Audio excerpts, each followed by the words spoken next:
Hey everyone. So we're live, and I'm just here talking to my good buddy Magog, and we're not going to talk about anything in particular. We're just going to have some fun and just shoot the shit. So don't That's right. expect too much. How you doing? I am doing well. I'm doing better than fucking Better anything. than better Fucking than I can't expected. think. I can't even think of a good metaphor. I'm just doing fucking great because I'm out Better of than you school. deserve. Yes, definitely that. That Jesus. Yeah, man. I like we were talking off air before we hit the live button, man. I'm done with school, dude. It's all the channel now, man. Everything is done. It's done. You're done. You're done with the fucking SGWs. You don't have to go back to school anywhere at any time. Right. Exactly. I'm done with that garbage. I'm fucking done, man. That's Fucking good. yeah, man. The fucking final projects kicked my ass. Right. I had to do an 8-page comic book. I had a final portfolio for photography. I had fucking research paper I to mean, write for London art history. the hard part is that, obviously, if someone told you that, that'd be fun. But when someone tells you that, yeah, but you got to do it with the correct political slant, then Right. it's like, oh, right. Yep. Exactly. Then it just kills everything. Then it's not so much fun anymore. Well, I did kind of enjoy some of the projects because not all of them had like a political stance to it. Like, not all the teachers were like, you must do this, Right. Oh, okay. Yeah. you Oh, I know? mean, then it's obvious. Yeah. That's fun. What But happens is when you have 8 like different projects due and you're working on them all, it just takes up all your time. I Like, mean, yeah, but that's part of school. But if there is a project where you have to have a political slant, oh yeah, that's happened. Even my that graphics design that teacher. sucks, Yeah, even my right? graphics design teacher, when we did our fake magazine covers, he was all like, "You can do whatever you want, but if you do Trump, you gotta make it negative because I Yeah, ain't gonna see no positive Trump." And yeah, I'm like, yeah, "Really, yeah. really, really, guy? Yeah, You're I fucking think we talked about that last time, and it's just yeah, yeah, Jesus, holy yeah." fuck. I created a fictional internet magazine called Verified Magazine. So, has that got anything to Right. do with the verified journos? And well, because the assignment was it had to be a magazine cover, but it had to incorporate blue, like the word blue, the color blue. It had to have something to Mm. do with blue. And I thought blue check mark, verified, Ah. you know? So I created a Right. fake magazine called Verified Magazine, and the front cover was a really zoomed in picture of an eye, really wide open. And I colored the iris the colors of Google. And then the main article was Big Brother Google. Right, right. And then I did like some sub articles was like the Count Dankula trial and meme of the month and all this and that. And then the final project we did was the actual magazine spread inside the magazine. So we had to do an actual magazine spread of one of the articles on the cover. So I chose the Big Brother Google thing, and it's like, how much is Google watching you and all this and that. And I put all the headlines and the neat pictures and did the whole layout. Nice. Yeah, So, yeah. was there any of these things that you got disqualified for? Or No, no. I mean, the teachers, like, especially in the arts, man, they'll pretty much take anything you give them, and it's like, oh, it's art, you know, okay, well, that's you good. know. Yeah, I mean, some people got lower grades because they weren't concentrating as much on like the rules of a layout. Like, don't get me wrong, some people don't know how to center letterheads and stuff like that as good as some other people, so they might have got some less points. But I Of seriously course, doubt of anybody course. flunked those classes. No, but I mean, if you fuck up the actual things that you have to do, that's fine. Fuck them, get them out of there.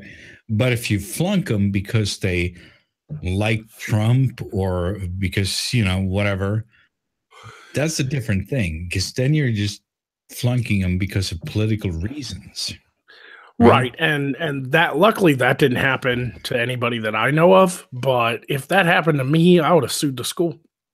Yeah, because that's what you said. That happened to you. it didn't happen to you that you got flunked for it, but they said that you couldn't do anything negative about Trump. So, Right. I mean, Jesus, that's how can a school say such a thing? Yeah, it's just a product of our time, dude. And it's like fucking everywhere. Like, I don't even know how to stop it now. It's such a massive movement in the mainstream media. It's just Right. the vitriolic hate for this president. And I'm not even like a big MAGA Trump guy, you know? No. But it's never been like this. I've seen videos of like old timers that remember like Kennedy, you know? They remember Kennedy and they remember fucking Reagan, you know, and they're like, man, people hated those presidents, but nothing like this. Yeah. Like nothing like this, you know? Yeah, that's an interesting thought. I've thought about that. And it's like, maybe I just didn't pay attention. Maybe it was always like this, but I can't remember it, right? Right. And I was too young. I mean, don't get me wrong. I remember Clinton and Sure. you know, the blowjob in the Oval Office and then the Bushes. I don't remember all this enormous hatred. Do you think it has something to do with with social media, or do you think it's actually this bad? I do think it's social media. I don't know if I want to blame social media completely, though. You know, I really don't. I get what you're saying because I've had the same thought. Because social media gives a voice to every fucking person in the world. Now we have to hear from every person in the world that doesn't fucking matter. Mm-hmm. But there were presidents that were absolutely hated for their policies. And then suddenly it shifted with Trump. Now they just hate him he's just a Nazi to them. That's all he is. I mean, the thing is, obviously we have Nixon, right? And sure, right. He was a crook. He said he wasn't, but he was. Right? Right. But now they're just saying that he is before there's any argument. Proof. Right. Like at least with Nixon, they got the recordings. There was no question about it. Yeah, there was no questions. Like, I mean, like the Watergate scandal and everything got blown open in the fucking news. You know, like that was directly connected to President Nixon. I think maybe the media is they're trying to do that. That's what they're going for. Yeah, man. You know how many like fucking journalists and shit are like, I'm gonna break this story. What, dude? You ain't Deep Throat. Okay. I'm sorry. You're fucking not. You're fucking a BuzzFeed journalist. Okay. You're not going to break anything wide open. You know, fuck's sake. People get out of here. Yeah. Journalism has taken a real fucking negative turn, man. It's real bad.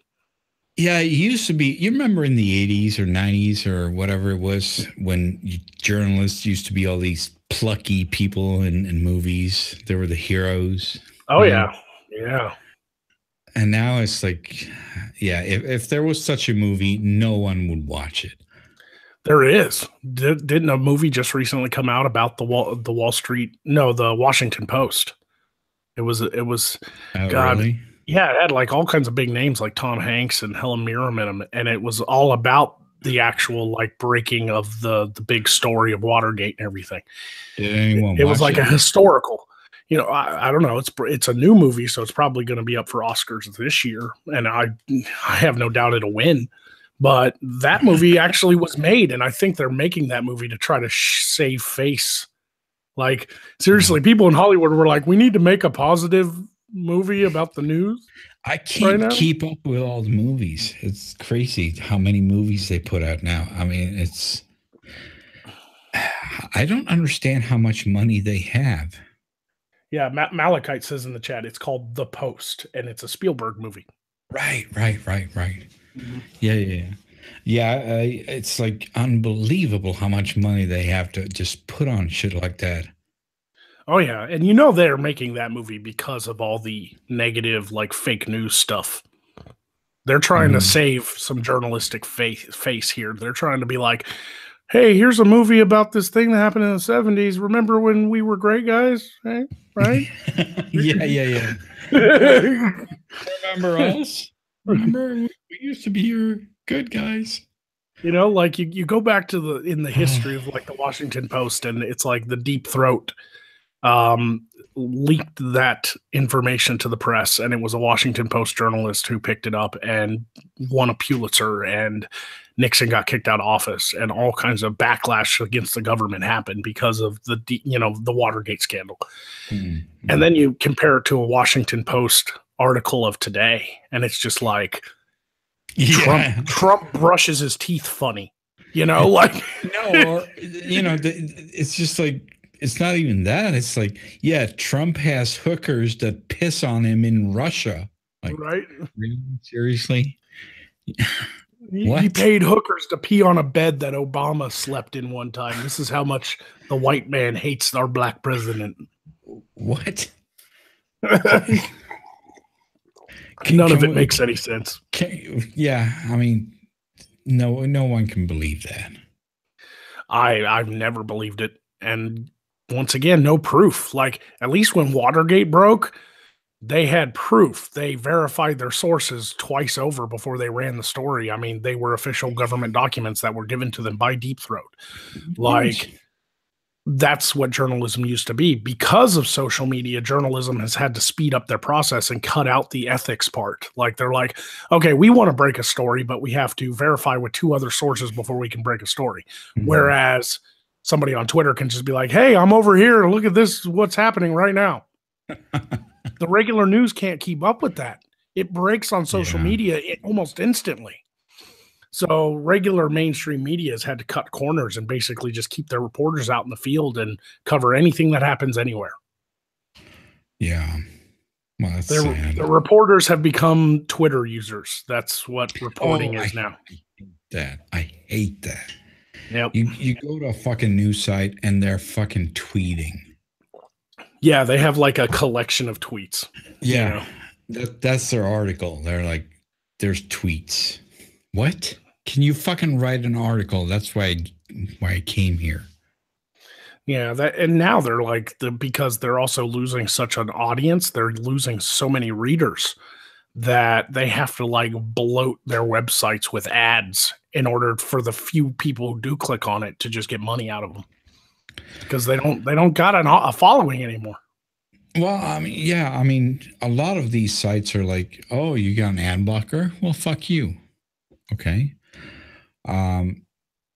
Well, I mean, obviously for me, it's like, yeah, fuck you. But don't they understand that if they do that, they're not going to get retweeted or anything? Because people that would retweet them are obviously not going to even see that article. They're going to go to another site. So I don't get that. Can that really make them more money, you think?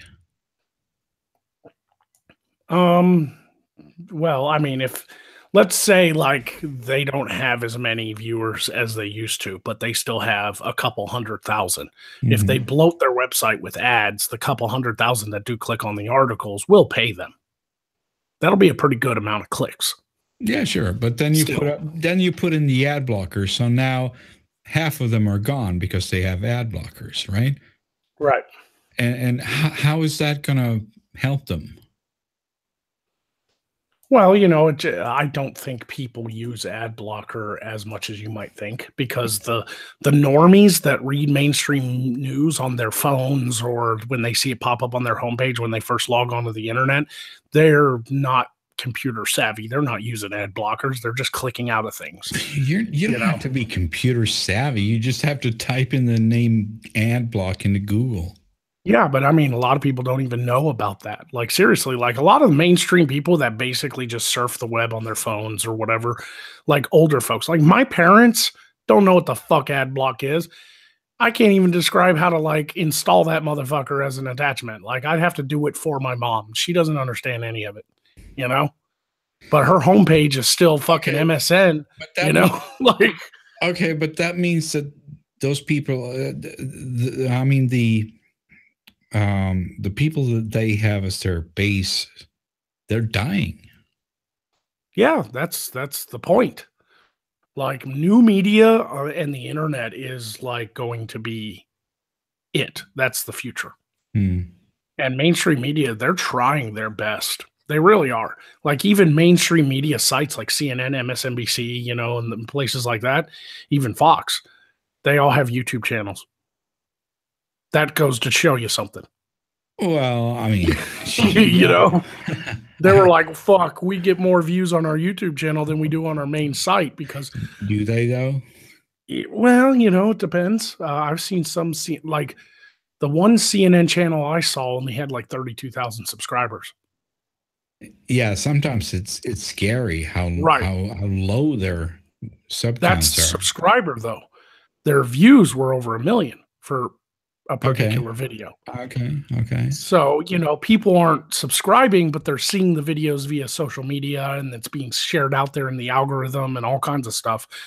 And they're watching it. Now, whether or not they're watching it and going, fuck CNN, I'm going to watch this and hate on it, you know, or write a negative comment or something, they're still getting that view though. Sure.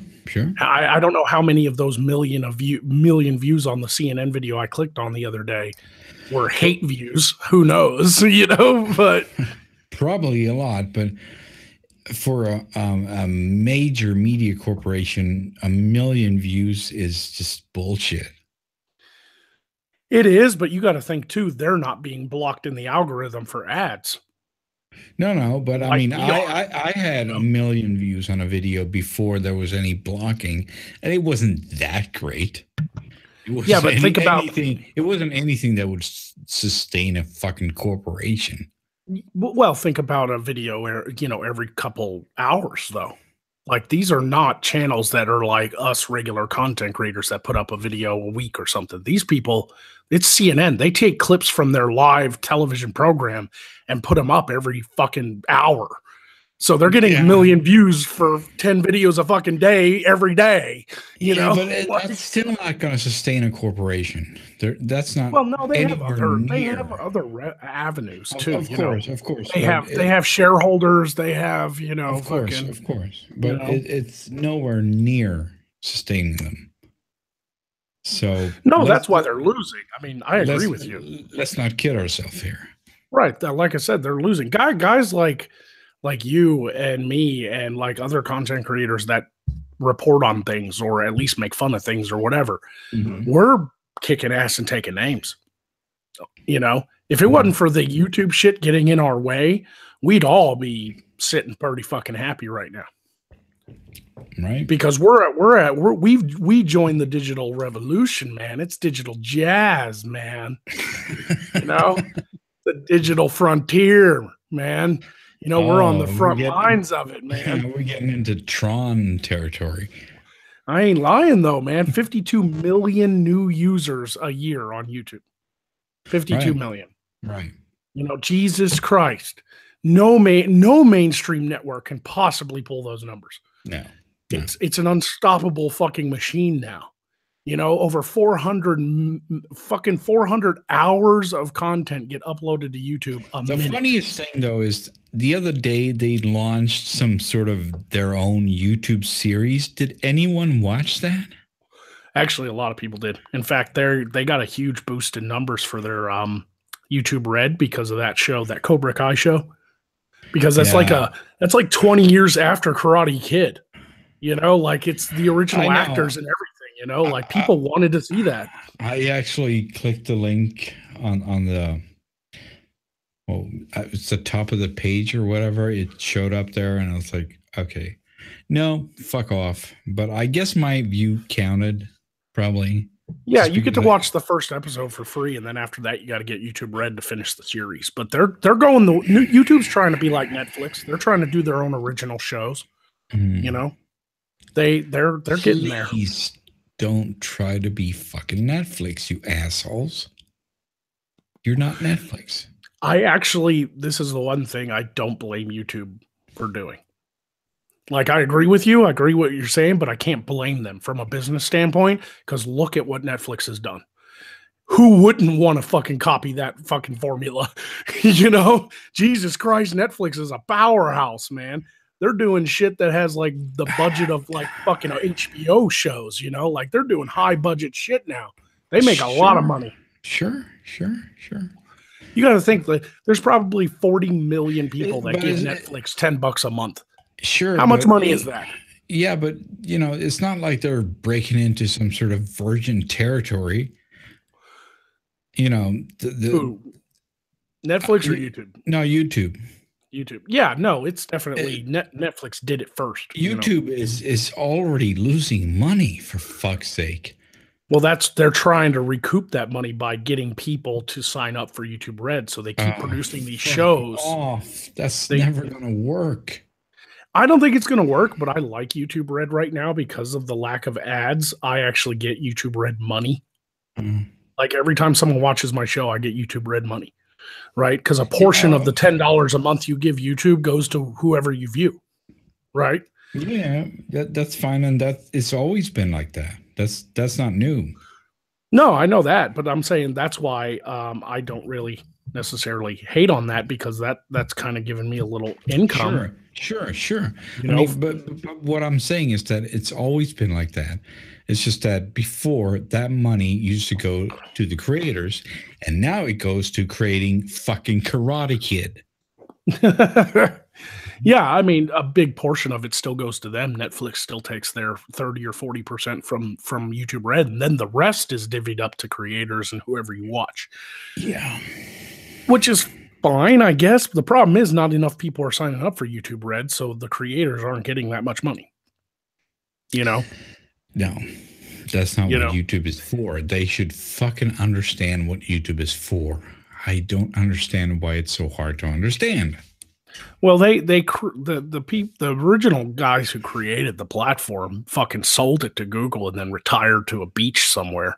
They're the ones who were like, this is what the platform is for. It's supposed to be a free video uploading service. It's supposed to get me to a beach with naked ladies. That's what YouTube is for.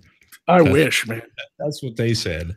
Yeah, exactly. YouTube, it's to get me to a beach with naked ladies. Yeah, they started a tech company and they sold out at the right time, because as soon as Google took it over, it started losing money. Yeah. But that's because Google started implementing their rules over time. And it was like really stringent. Back in the day, YouTube used to be like the fucking Old West or something. It didn't matter what you uploaded. It could be fucking crazy shit that nowadays is like censored, and it's hate speech, and it's this and this and this. Those original guys who created YouTube didn't give a fuck. They were like, we provide a platform. That's it. That's all we do. Yeah. Like what you choose to do with it is on you. If you get some social backlash because of something you uploaded, that's on you. And I wish Google would fucking think like that, but they don't. No, that's not going to happen. And the whole, scaring advertisers, like that happened because mainstream journalism. That didn't even happen because there was an actual like epidemic of like terrorist videos that had ads on them. Because like when the advertisers got scared that they were getting ads played on fucking like crazy shit like that, that was like less than a percentage of actual videos on YouTube. Like their ads were not affecting, Not even that. Not even that. Yeah, it was such a small amount, but the mainstream media blew it out of proportion. They were like, "Oh my God, Ford, your ad played before a fucking Nazi video," and then you go watch a video and you're like, "This ain't a Nazi video; it's PewDiePie." Yeah, I thought it was like an actual Nazi video. This some fucking dude from England, or actually Sweden. Right? Yeah, he's Swedish. Yeah. Yeah, there's some Swedish guy, and Sweden. Holy shit! Yeah, I'm surprised they let him. I don't even know if he's Swedish or not, or Switzerland. It's one of those. It's fucking. Yeah, that's probably why he moved. One of those Scandinavian countries. He got out. He had to sort of break out. They had to really remember those old movies when they always had to break out of the country because it was a totalitarian state. Oh yeah. Yeah, that's what it is in Sweden and Switzerland. Yeah, it's bad. Yeah, it's fucking bad. Well, not Switzerland so much as Sweden. Like Switzerland, all the citizens are required by law to own a gun and shit. Like Switzerland ain't fucking around. Really? Yeah, Switzerland ain't as bad. Sweden though, Jesus Christ, what a fucking hellhole that is. Wow. They have to have a gun in Switzerland? Yeah, they're trained because they don't have a standing army, so they think you know, their point of view is if anybody comes to invade us, our normal citizens are the ones that are going to have to pick up guns and go and fight. That's awesome. So it's actually like mandatory for people in Switzerland to fucking own a gun. That's kind of like, remember the Japanese Supreme Commander about the United States, right? Oh yeah, there's a gun behind every blade of grass. Every blade of glass, right? Every blade of grass. So what would that mean for Switzerland? There's a fucking gun and a Swiss Army knife behind every blade of corn, every blade of wheat. You know, I don't know what they grow there, but it's gonna be a gun behind it, whatever it is. Yeah, I always laughed at the Swiss Army knife, like it really was developed for the what small Swiss, what small army the Swiss have, and it really was developed for them, and it had a corkscrew, and it was just like, were they teaching these guys how to open a bottle of fucking wine under fire or something? Like, why? Like, man, their fucking army is a bunch of alcoholics. No, but I mean, those were different times, right? You couldn't have an army without getting them drunk, right? Yeah, those are the good days. If you wanted to have an army, you had to get them drunk. That was just the way it was back then, right? Damn Skippy. I mean, seriously, wasn't that the way it was? Yeah, you had to provide, like it was expected. If you were in the military, you got extra benefits. Yeah. So you were provided a roof over your head, 3 square meals a day, health care, and libation and entertainment. Right.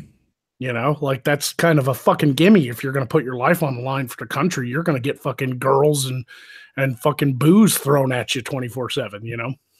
Well, those were the old days. You know, if you're not in combat.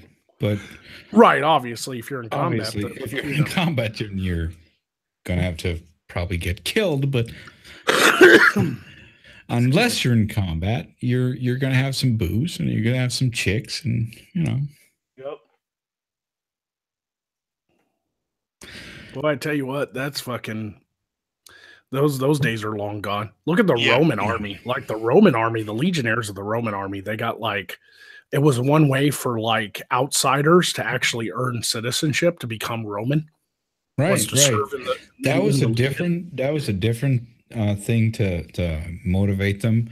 Not the same thing, but it was still kind of a motivation thing. They did that to become citizens. Right. And they also did it for the benefits. I mean, they actually got paid.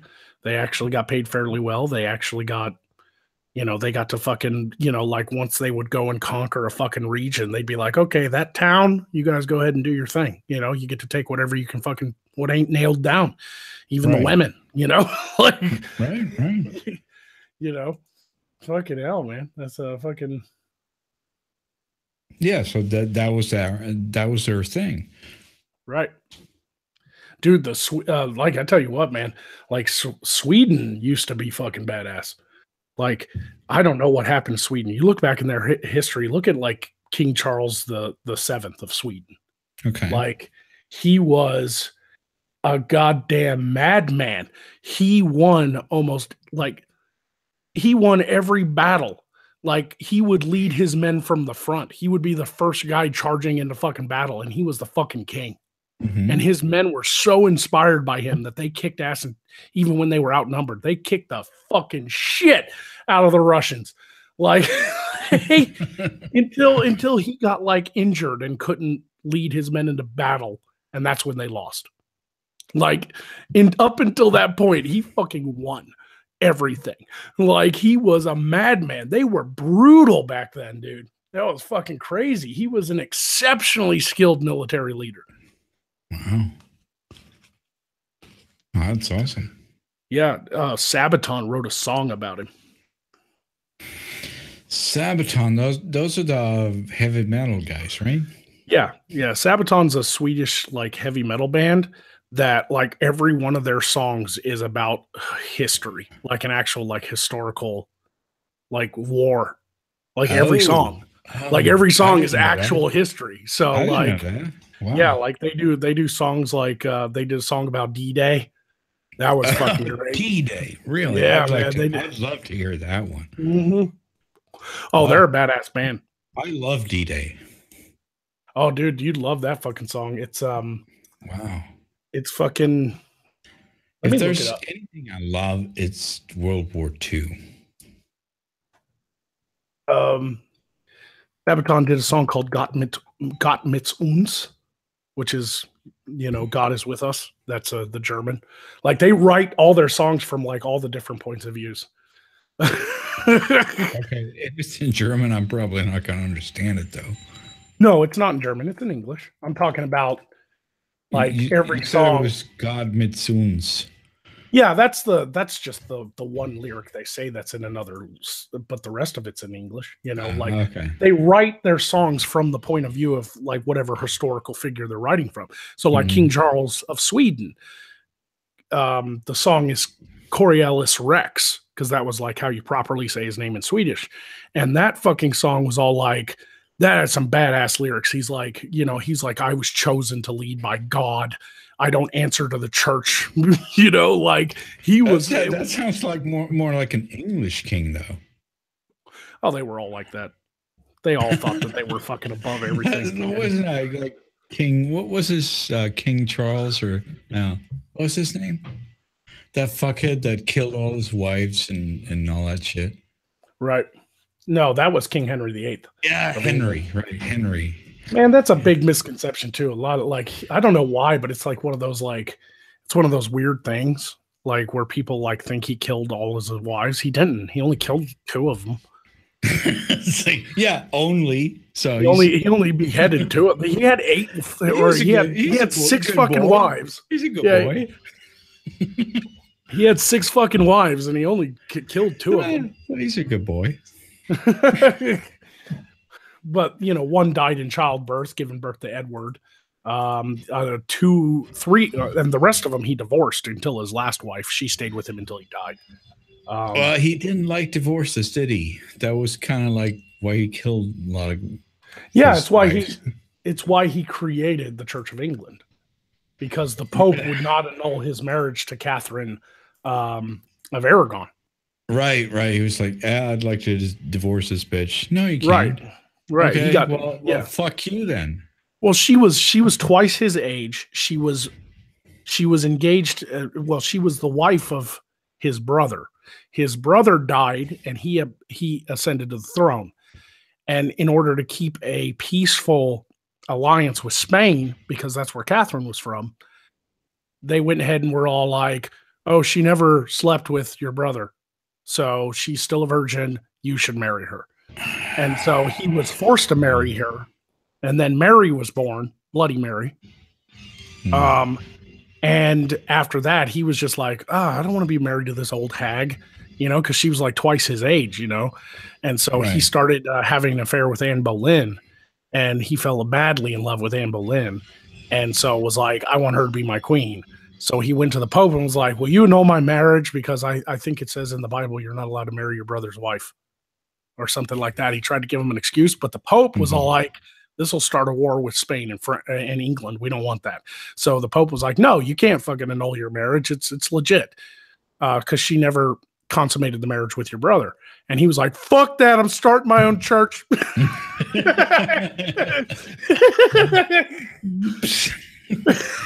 Pope's got to be like, holy shit, I made a mistake. I was not expecting that. And that's essentially what Henry did. He was like, fuck that. I want to be with Anne Boleyn. Fuck Catherine of Aragon.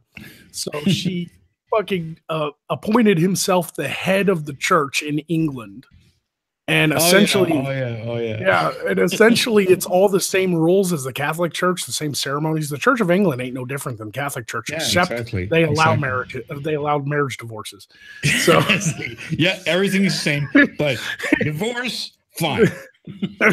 That is until the Reformation. That's when King Henry started reading a lot of stuff about the Protestants, and the whole the spread of Lutheranism and stuff like that. Right. But yeah, that's a fascinating time in English history. I love the Tudors. I love reading the history of the Tudors and King Henry and all. Right. Yeah. Yeah, fucking good lord. There was after Henry died, there was like pure chaos, like as to who should go to the throne, because Edward was his only son. Mm-hmm. That was his third wife who gave him Edward. Anne Boleyn gave him Queen Elizabeth. And his first wife, Catherine of Aragon, gave him Mary, Bloody Mary. Mm-hmm. Well, by the time King Henry died, Edward was like in his teens, but he was a sickly kid. He was very sick. He was very weak.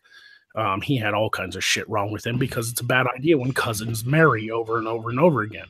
Yeah. So Edward dies at a very young age. And the church, the Protestant church, was afraid that if either Elizabeth or Mary came to claim the throne, that England would go back to becoming Catholic. So the Protestant church was all like, oh, secretly, Edward was like married to this chick over here. And her name was Jane. And she was known as the 9-day queen because they crowned her queen. Oh, and, right. Yeah. And it was like, why do they call her the 9-day queen? Because it took 9 days for Bloody Mary to get to London from Scotland. Like, she killed everybody. Like, Mary showed up and just murdered everyone. She slaughtered. Like that fucking bitch in StarCraft. Yeah, Jesus Christ, man. Like, she showed up and just murdered they were literally murdering Protestants in the streets.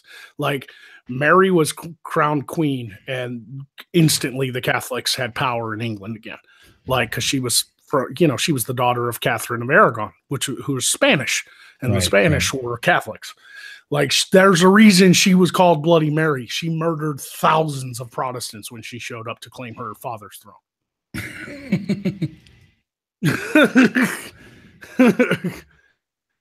Holy shit. That's a lot of fun.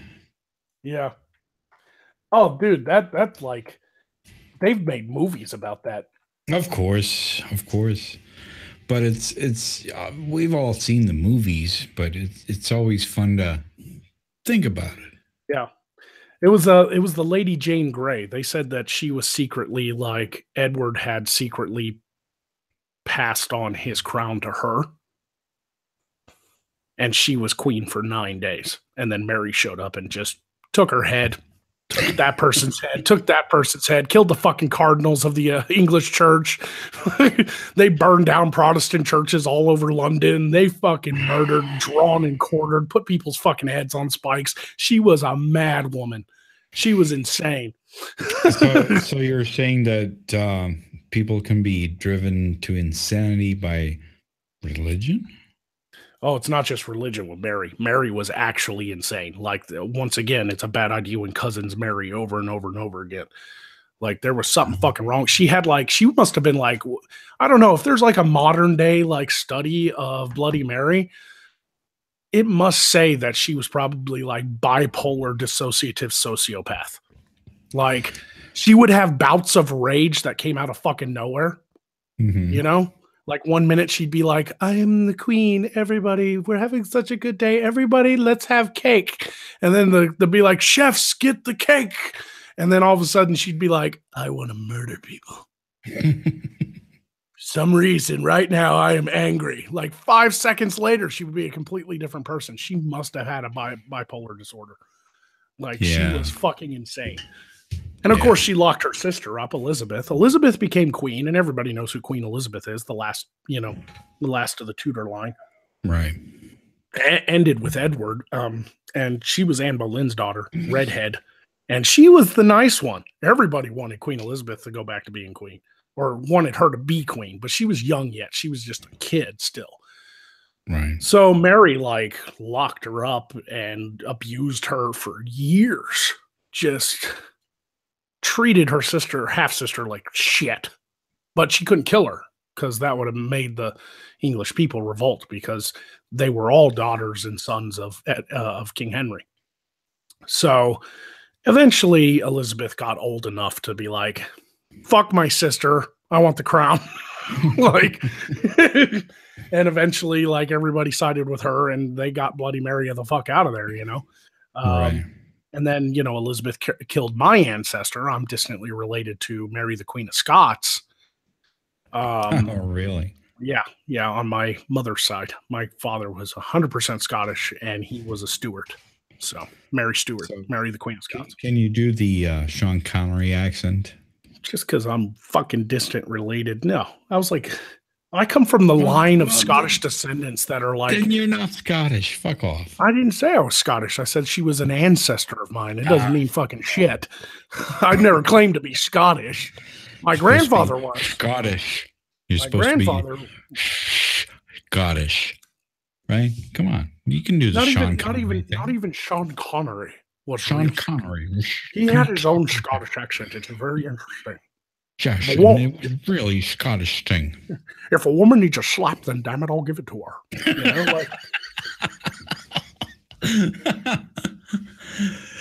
Oh my God. That is Bond, James Bond. Tell me he wasn't the best Bond, though, seriously. Oh, of course he was. Of course he was. But I mean, I think you're onto something here. I think that probably isn't Scottish. He probably invented his own kind of accent. Yeah. Well, he just had such a deep voice. Like his Scottish accent was so different than other people's Scottish accent. I don't know what it is because I've never heard a Scottish person ever speak like that. And still it sounds kind of Scottish, but not really. It's so weird, right? Yeah. He is definitely. I don't know. There's like watching his movies, you also kind of notice that he has.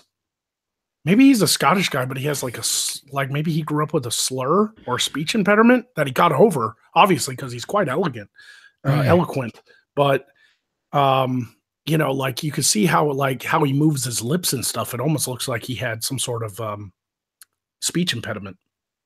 And maybe that affected his voice. I don't know what it is. It's just, I've never heard any Scottish person speak like that, but still, he's like the coolest Scottish person ever. Yeah. Well, they're saying in the chat that he is a mix of Scottish and British because they moved when he was a kid.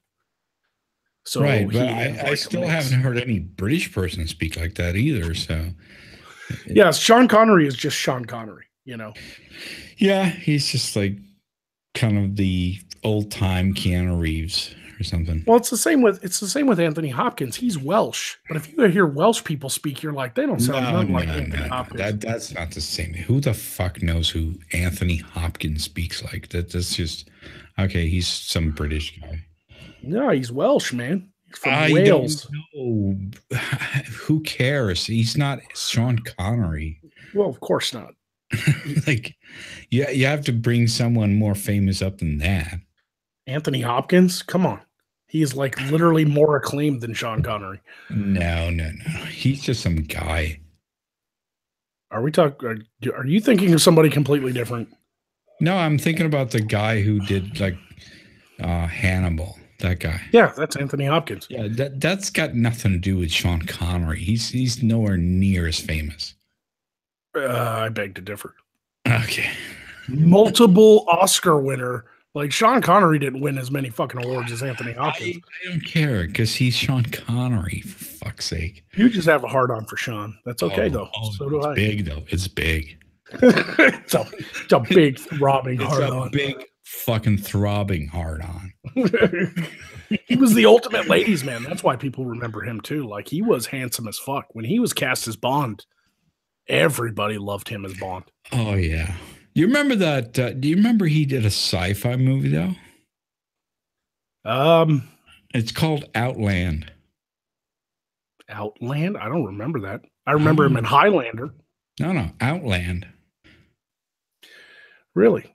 Yeah, it's a sci-fi movie. It came out probably I'm not sure because it was way back, but probably 80s something. Well, there is that classic picture of Sean Connery wearing the red fucking nut cup. Remember that? He's just yeah. That was from what movie was Zardos. That? Zardos, right? Yeah. That was fucking hilarious. Oh my god, that was a stupid movie. Jesus Yeah, Christ. Zardos, man, 1974. That was it. Yeah. Yeah, Yeah. yeah. Look at that fucking. Look at that fucking. It looks like. It looks like. It's like some sort of S&M shit, Like, right? why did he? Why did he steal Vampirella's costume to do this movie?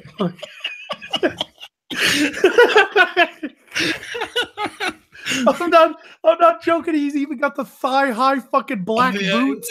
He's like let me share. the thigh-high boots and the Let me fucking share. high Look at this. waist. This is Vampirella's outfit with bullets Yeah. attached.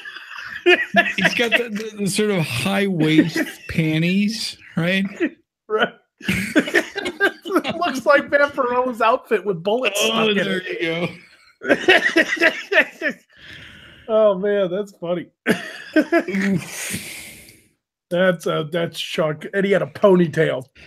Oh my god, Sean Connery as Vampirella. Everybody, that's what that is. I think that's probably when he went like, okay, I need a fucking agent.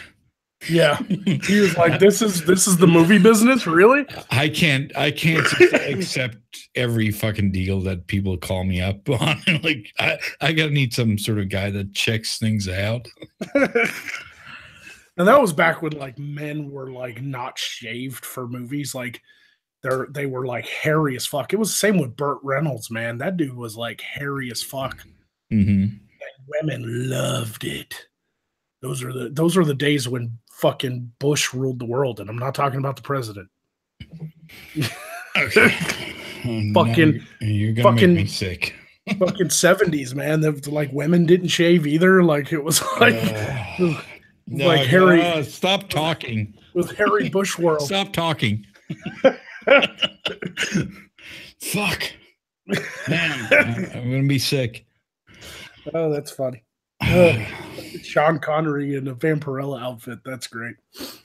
Yeah, but anyway, my point was, did you see that movie that he made like probably 10 years after this? That was called Outland. No, I just looked it up and I've honestly never seen it. It's a fucking excellent sci-fi movie. Really? I've never even fucking heard of it, man.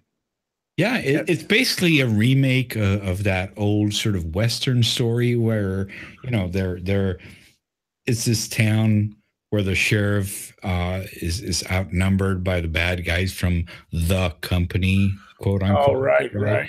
And they're going to send in the killers and they're going to come in with the next train, right? Right. Except in this case, it's like the future. So they're coming in with the next shuttle. Right. It's basically the story of when the railroads would come through and just like terrorize towns. There is a movie about this. There is a classic movie that has kind of the same story, but it's a fucking excellent movie. I love this movie. That is a Western trope. That is literally the storyline of the Magnificent Seven. That's the storyline. You know, the thing is, when they do that, when they take a Western story and make it into sci-fi, it's usually awesome because it works. That's Star Wars. That's Star Wars. Yeah, well, it works. That trope works in a lot of movies. With you root for the little guy. The rebellion was outnumbered by the Empire, and you know, like all of that's Magnificent Seven. There's 7 guys against an entire fucking like ex-cavalry force of the Southern Army. You know, like that was the shit. Like you always, it's the same with Tombstone. You know, Wyatt Earp and Doc Holliday, and you know, and Bat Masterson and his brother were like, we're the 4 lawmen of this town, and we got to take on this whole gang. You know, that was the shootout at the OK Corral. You know, I mean, everybody loves those fucking tropes, man. Right.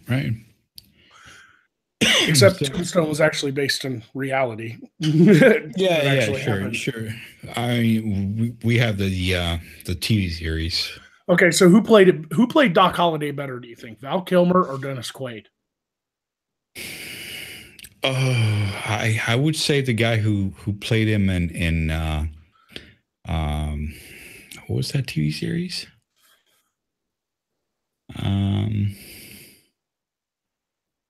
Deadwood. There we go. Remember Deadwood? Oh yeah, I remember Deadwood. I don't know who that was, but you know, that was way superior to any of those movies.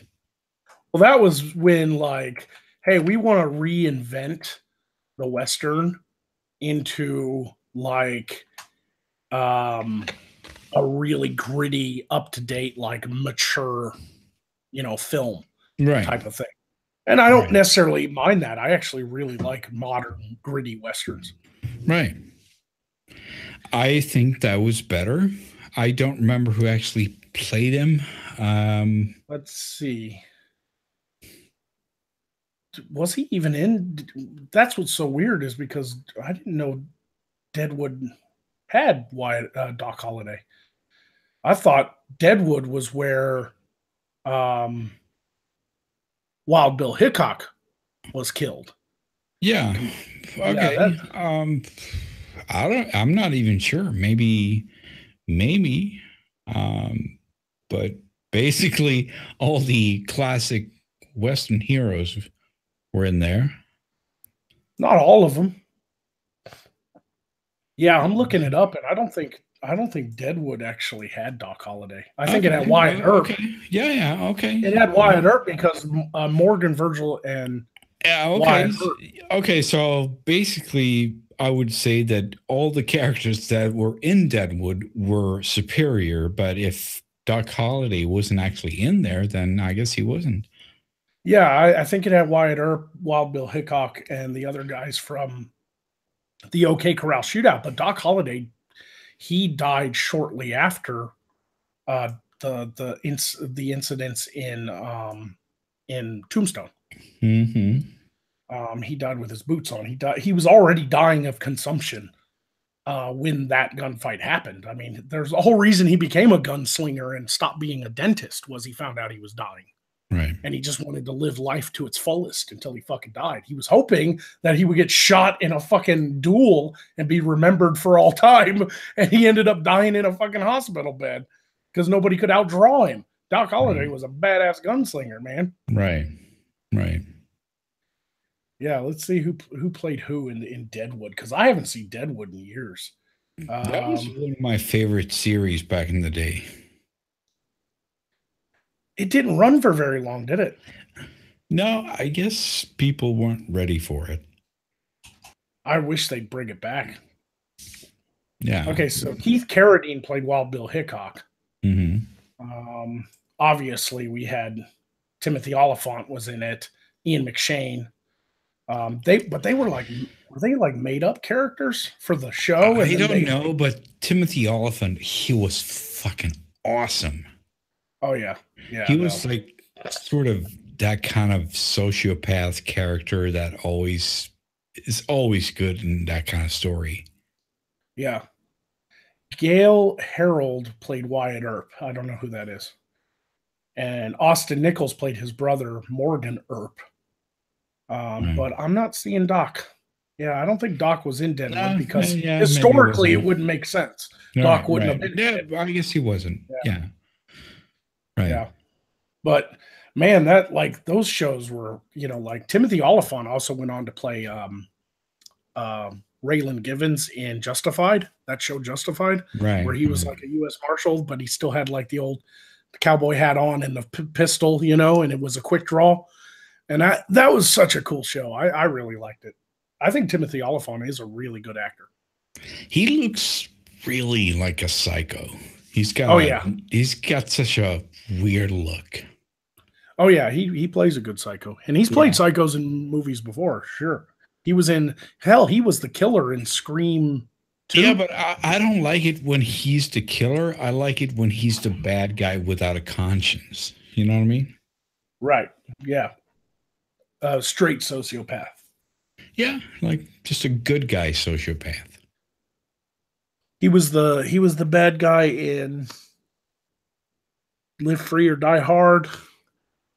He was Hitman. He was Hitman. Let's not forget that.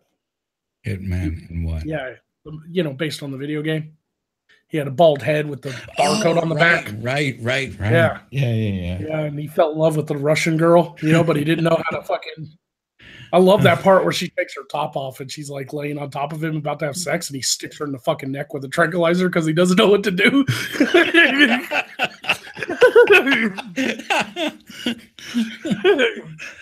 Oh yeah, that was weird.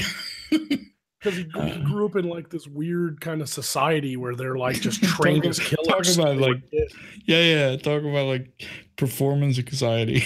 Right? He doesn't know. He doesn't know how to handle. Yeah, he doesn't know how to handle that whole movie. He keeps like throwing her in the trunk and of the car and shit. Like he doesn't know how to handle women. It's fucking hilarious. Good westerns though, man. They're hard to come by, but there's some good ones out there. There really are. Because I love westerns. I'm one of those people that I kind of like all movies, but westerns are. Let's see. I mean, I like some of the classics because I grew up watching them because that's what my dad watched. A lot of the old John Wayne movies and stuff. Rio Bravo and things like that. But some of these newer ones, especially if they have Ed Harris in them. Oh, Ed Harris loves doing westerns. Oh, that's good. Ed Harris loves doing westerns. There's one I watched that was like a straight to DVD western, but it had Ed Harris in it because he just loves doing westerns. He doesn't care that it's mainstream or not. Yeah. And there was one I watched on Netflix. It was called Sweetwater. I don't think I've seen that. That's I got to put that on some list. Oh yeah, dude, that was actually good. It's about a girl who basically like her and her husband live on the frontier, but they're getting the bad guys basically trying to push them off the land, and then they kill her husband. And she used to be like an ex prostitute or whatever until she met her husband and, straightened out her life, became a nice homemaker. Then they kill her husband. And Ed Harris plays the lawman that shows up to go after like the religious nutbag that's running a cult in the fucking desert. He's the one who killed her husband. And so she just goes on a fucking killing revenge spree. And Ed Harris has to like clean up the mess behind her. It's a real, and Ed Harris is a really good portrayal as like a fucking don't give a fuck lawman. Like he shows up to like the guy's house and he has like a brand new like oak table that was delivered from like China or something. And he sits down at the dinner table and he was just like, he pulls out his fucking knife and he sticks it into the wood. And he's like, you started here. He's like, and then you ended up in Sweetwater all the way. And he just scratches the top of this guy's like brand new oak table. Oh man, it was a good fucking like straight to DVD movie though. I mean, it was a gritty, western. I gotta see that. Yeah. Ed Harris does westerns, man. He just loves them. He loves doing westerns. I didn't know he did. I mean, when I think westerns, I'm more like Jeff Bridges. That's what comes to mind, right? I didn't even know that. Jeff only did one or two though. He never really did a lot of westerns. I don't know. That's just the guy that comes to mind, right? I don't think I've ever seen a western with Ed Harris because Ed Harris to me is like The Abyss. Well, yeah, I mean, and The Rock and shit. Yeah, of course. But I mean, how could you have not, being an Ed Harris fan, never seen Appaloosa? 2008 Appaloosa with fucking. I don't know. Maybe I've seen it. Maybe I don't. I don't know. Viggo Mortensen, Renee Zellweger, Jeremy Irons. Like that was a great western. Maybe I have. Maybe it was a bad movie, and that's why I don't remember it. But no, it was a great movie. Appaloosa was great.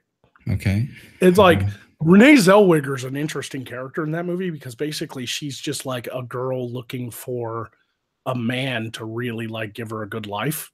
So she will basically fuck anybody that'll like buy her pretty things.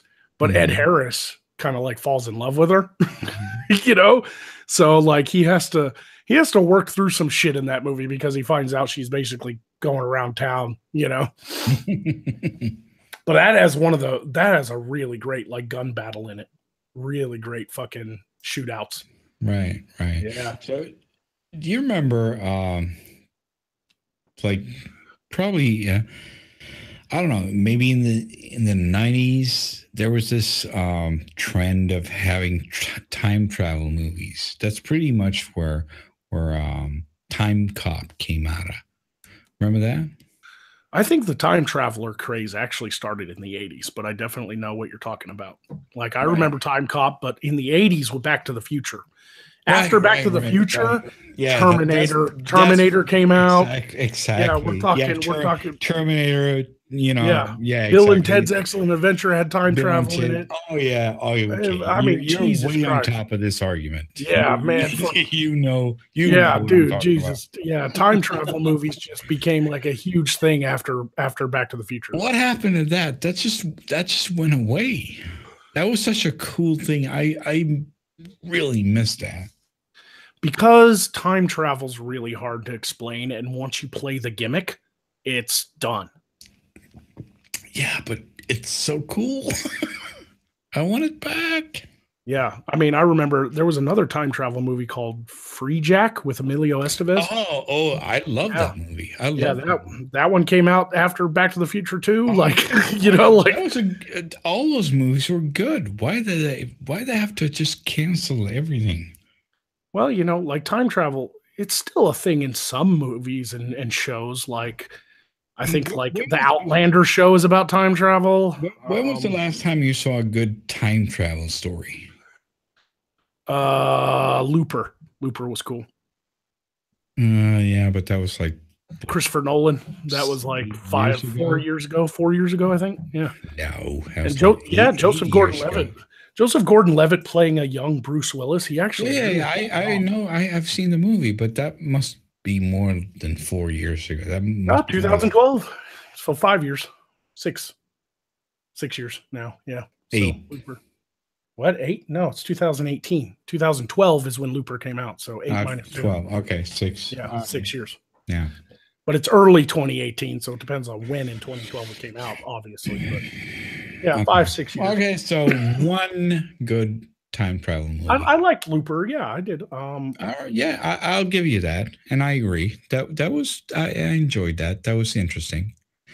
It was unlike anything I've seen before. Well, 1995 was one of the best time travel movies ever, and it had Bruce Willis in it. What? 12 Monkeys, man. That was a time travel movie. That was that TV series. No. Yeah, they made a TV series after it. I'm talking about the 1995. I know, but that TV series just tainted everything. Yeah, but I judge these things separately. I know, and I should too, but I can't. It's fucked. Did you like Source Code? I liked Source Code. That came out in 2011. Code. Yeah. That had Jake Gyllenhaal in it. I don't know. What was that about? Basically, he was a soldier who signed a form saying that if he died in combat, they could use like his body for scientific research or whatever. Mm-hmm. And so he got blown up in Iraq, and he's literally just like a torso, but they're keeping his brain alive. Like his arms are gone, his legs are gone, half of his fucking chest is fucking blown out. Like he literally. RoboCop? Yeah, but he's in a pod. And basically what they're doing is they found a source code that can tap the brain into previous events. And so they put him on a train where a terrorist bomb went off. And so they're trying to get him to figure out what happened on the train and who set the bomb off. But the event already happened. But it does this weird thing where he actually is skipping back through time. And they don't know it. They think it's just it's just going backwards into the past. It's a really interesting movie. It's an interesting take on time travel. It's called Source Code. Okay. Yeah. Source Code. I got to see that. I love all time traveling movies. So I got to see that, obviously. Even the Time Machine? Ugh. Oh, you mean the new one or the old one? Well, yeah, the new one, the 2002 one. I mean, I didn't think it was that bad, but it was like, it was still also a little cheesy. It was kind of cheesy, but it's still time travel. Yeah. It's kind of like, it's like pizza, even when it's bad, it's pretty good. Yeah. I still enjoyed it, but I was like, oof. The effects were fucking terrible. Like Jeremy Irons at the end as being like that super evolved like human or whatever, Yeah. Obviously, but it's still. Now there's one of my favorite time travel movies from the 80s actually happened before Back to the Future, but it's more of a cult classic, and it's called Time Bandits. Isn't that like Monty Python or something? No. It had John Cleese and Sean Connery in it, don't get me wrong, but it wasn't a Monty Python film. It was a fantasy film directed by Terry Gilliam. Right, but isn't he kind of attached to Monty Python or something? No, not really. Okay. No. I have definitely seen it, but it's like way back. But he's the same guy who directed The Adventures of Baron Munchausen, 12 Monkeys, Fear and Loathing in Las Vegas, And Brazil. Yes. Yes. Yeah. Time Bandits Brazil and The Adventures of Baron Munchausen were like a trilogy of movies that he wanted to do kind of on those like really extreme fantastical stories. Like, but yeah, he also went on to direct 12 Monkeys and Fear and Loathing. So I love that guy. Yeah, I loved Baron Munchausen. I am glad to say that I am wrong. He actually is a Python. He was a writer for Monty Python. Oh, okay. So we're kind of both right. Yeah. Right. Yeah, but I loved Baron Munchausen's.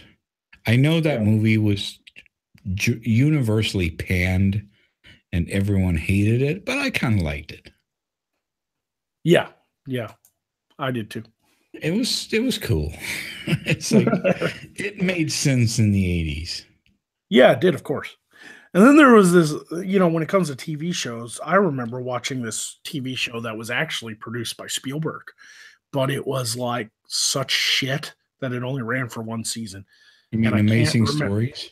No, I can't remember the name of it, but it was a time travel where they're like in a future that the world is dying. So they travel back in time to like the Jurassic period and build a colony. Oh, okay. You're talking much. So they're like, oh, you're talking about Terra Nova. That's it. That was kind of shit.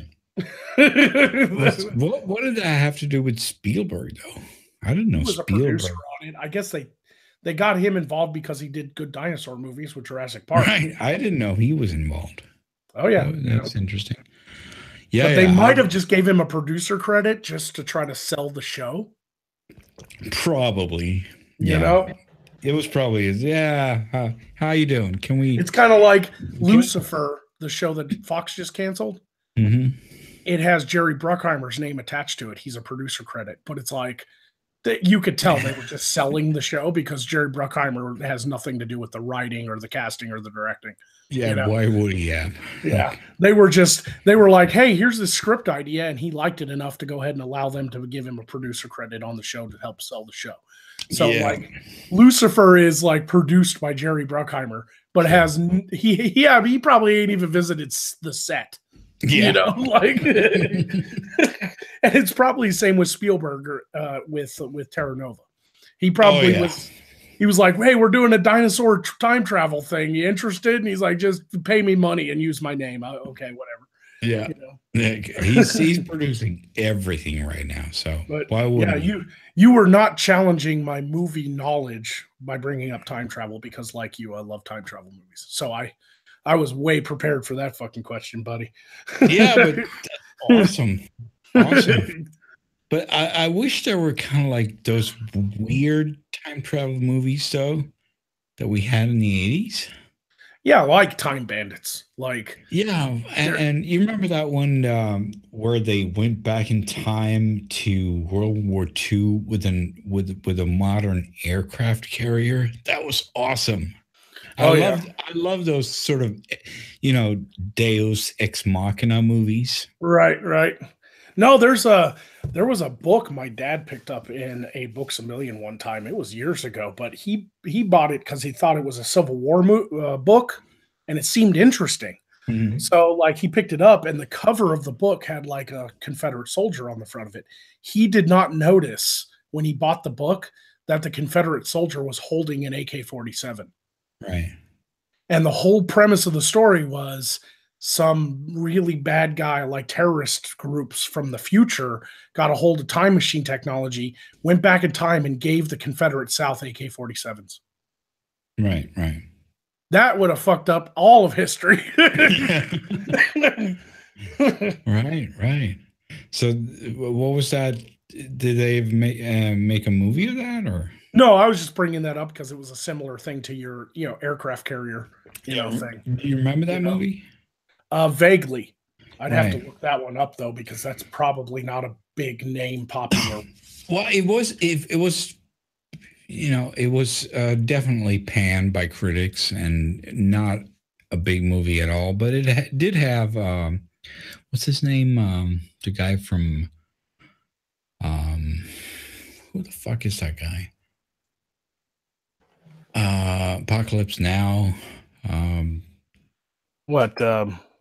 Martin Sheen? Yeah, exactly. He was in Really? there. So if you want to IMDb that shit, Yeah, I'm gonna. that's The Final definitely- Countdown, 1980. The Final Countdown, an alternate history science fiction film about a modern aircraft carrier that travels through time to the day before the 1941 attack on Pearl Harbor. Yeah, exactly. It was produced by Peter Vincent Douglas and directed by Don Taylor and stars Kirk Douglas, Martin Sheen, James Ferrentino, and Catherine Ross. There you go. Wow, I've never seen it. I will have to watch this movie just to talk to my dad about it. Yeah, it was fucking fun. It was. Can fun. you imagine that though? Like it's like D-Day. All the World War II style ships are like heading to the shores. I'm crazy that way. I just love the Deus Ex Machina things. Oh yeah, me too. They're fun to toy around with. I mean, do you hate that? Because I know that's actually a fallacy. Yeah, in story writing. Yeah, but I love that. Yeah, because movies are to entertain, and that's why I love it. But it has to be done right too. Yeah. And in that movie, it was so much fun because they came out with their fucking F-16s, and these guys were fucking flying zeros, like those right. And you just run circles around them, Like, okay, can we shoot these fuckers in the head? No, I mean, I guess that'd probably fuck up the timeline. So can you just, let's fucking fly around them and make them crazy? Yeah. No, I like history. I like history movies when they're taken to the fantasy. I really do. Mm-hmm. I like I've seen horror films where it's all like it's World War II, but they're fucking werewolves. Like I like strange shit like that. I know it's not feasible, but I like strange shit like that. Yeah. Is that like those Finnish movies? Some of them. I remember one called Dog Soldiers, and they were basically like werewolves. Isn't that where they have Nazis on the moon and shit? No, that was literally that was fucking Iron Sky, man. That was isn't that a Finnish movie? It might be, yeah. I have no idea if it is or not. I remember watching it and laughing my ass off. Like it was definitely a comedy. I know. That was funny. Yeah, I mean, I like the premise of Dog Soldiers, but it wasn't a great movie. Okay. There's a lot, but that's horror in general. I was just talking to my friends last night about this. They're like, I love it when they do kind of throwback horror. We were talking last night. I actually really enjoyed the remake of The Wolfman with Benicio del Toro. Like, I enjoyed that because they made him look like the original Wolfman, the Lon Chaney, silver screen Wolfman, Okay. I really love that. What do you consider a horror movie? Well, to me, there's a separation between horror and thriller. And thriller basically means that it can be a horror movie, but it has to take place in a more realistic world, as in it can't have, like thrillers can't have ghosts, goblins, demons, vampires, werewolves, and stuff. Right. Thrillers can still be scary, like serial killers and shit like that are scary, right? So the moment you introduce the supernatural or the bizarre, that becomes more horror genre. Okay. Because you're talking creature features, you're talking exorcists, you're talking demons and vampires and monsters that don't actually really exist. Would you consider Alien a horror movie? Yes, It's an alien, but it's a hybrid. It's a horror sci-fi, which is a genre. That is an actual genre that's been around actually for a long time. Okay. Because horror sci-fi can go all the way back to like the 1950s, Day the Earth Stood Still type of shit, and Mars Attacks and stuff like that, where it's like, yeah, it's sci-fi, but it's also scary as fuck to think an alien race shows up to kill us all.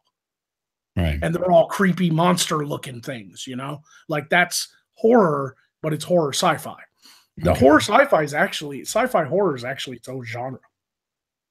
Right. Okay. So would you say that Alien is better than Aliens? Oh man, that's like comparing apples and oranges, because Aliens was like an action sci-fi horror film, whereas Alien was a psychological sci-fi horror film. Like, right. But if Alien was done completely different. Put like a number to those two movies. Aliens is far superior. I love you. Yeah. Alien. We are now blood brothers. No, Aliens by James Cameron is far superior. We are now blood brothers, because if anyone who says that Alien is superior to Aliens should be shot in the head. That's my opinion. I liked Alien though. The original. I was bored. I was bored, and I was fucking a kid. How can I be bored with a fucking horror movie? That's stupid. Well, the buildup was the alien, and yeah, but I was a kid. I should have been scared to death, and I was bored.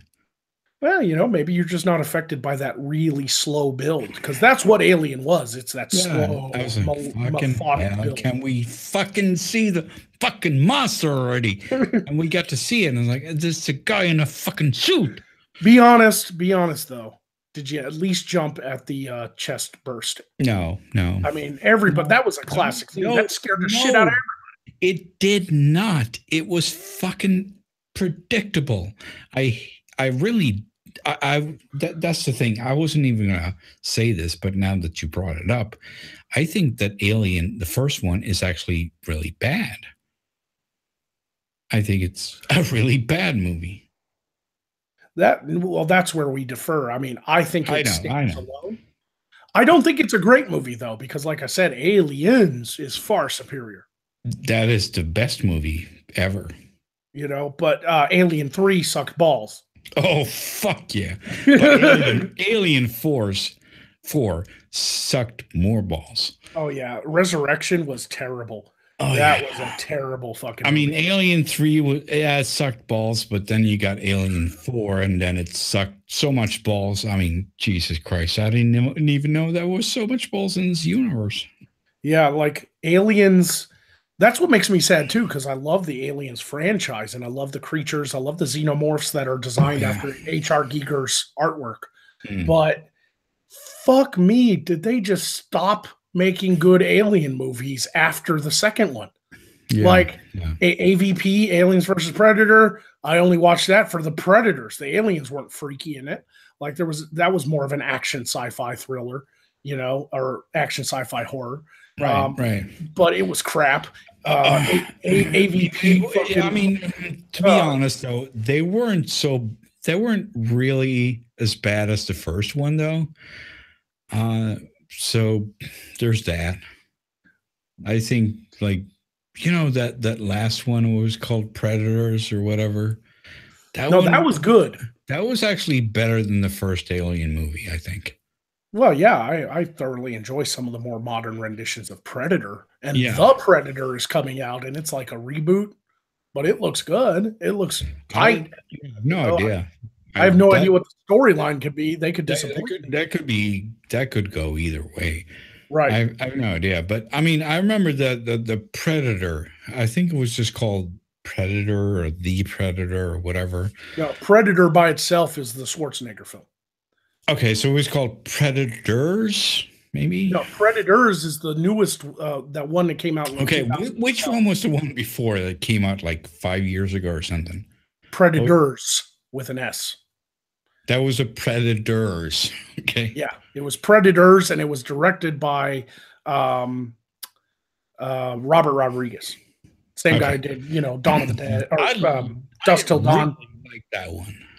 Yeah, that's the one where they took all the humans and brought them to the hunting planet. Yeah. And that was interesting. It had that guy from the piano, right? Yeah, Adrian Brody. Yeah, exactly. And it had Topher fucking Grace in it, but whatever. I love that movie. Oh yeah, I loved it too. I thought that was like, okay, you're thoroughly in the country of aliens right now. Right.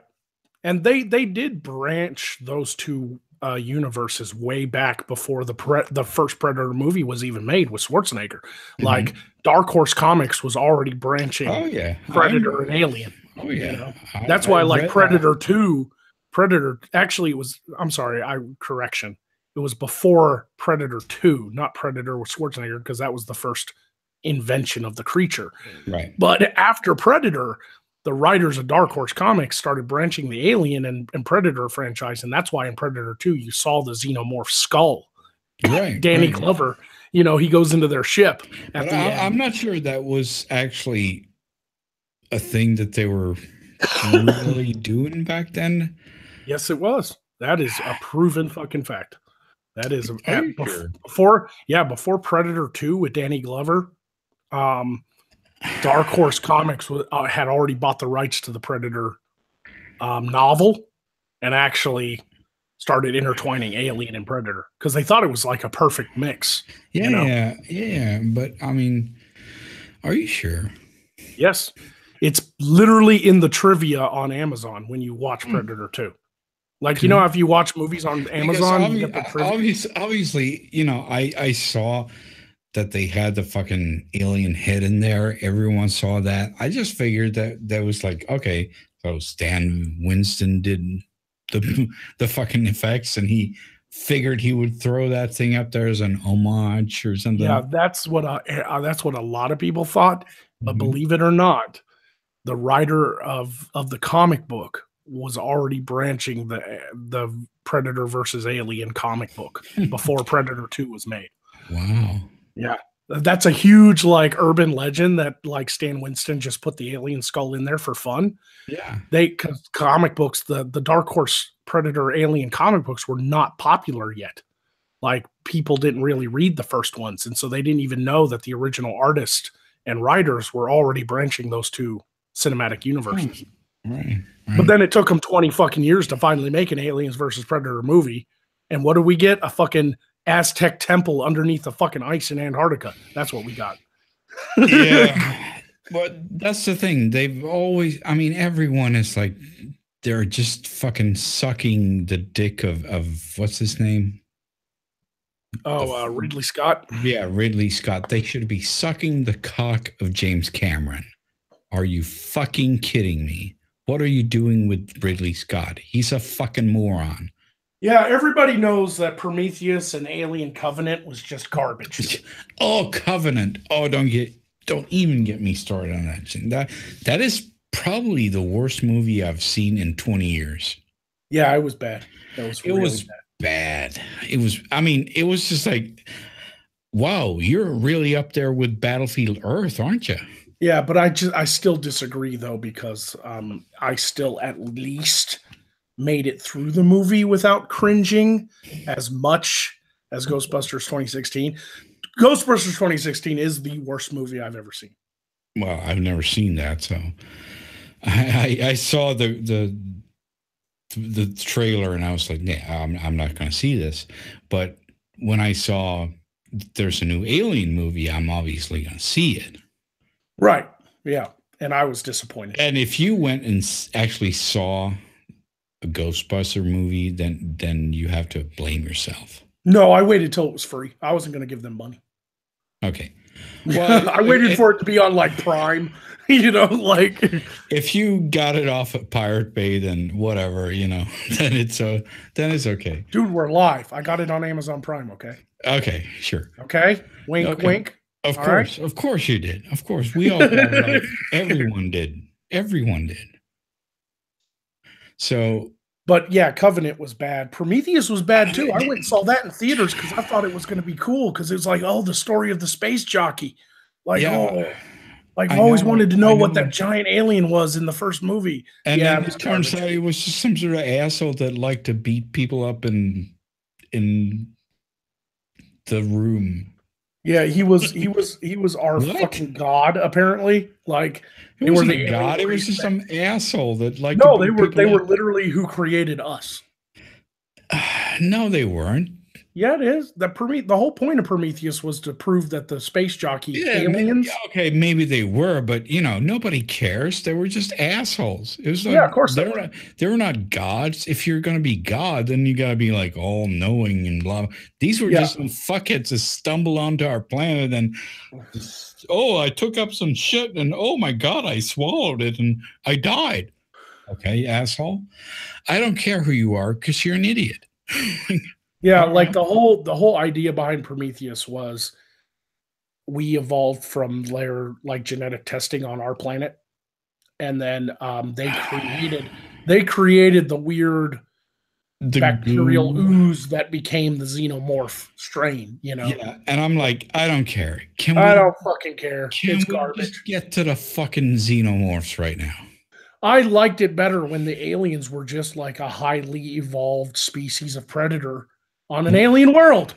Like, Yeah, I didn't like this whole like it's all connected with us and it was a bioweapon that these other aliens created. I'm like, fuck you. yeah. Fuck That's you. really what pissed me off with Alien 4.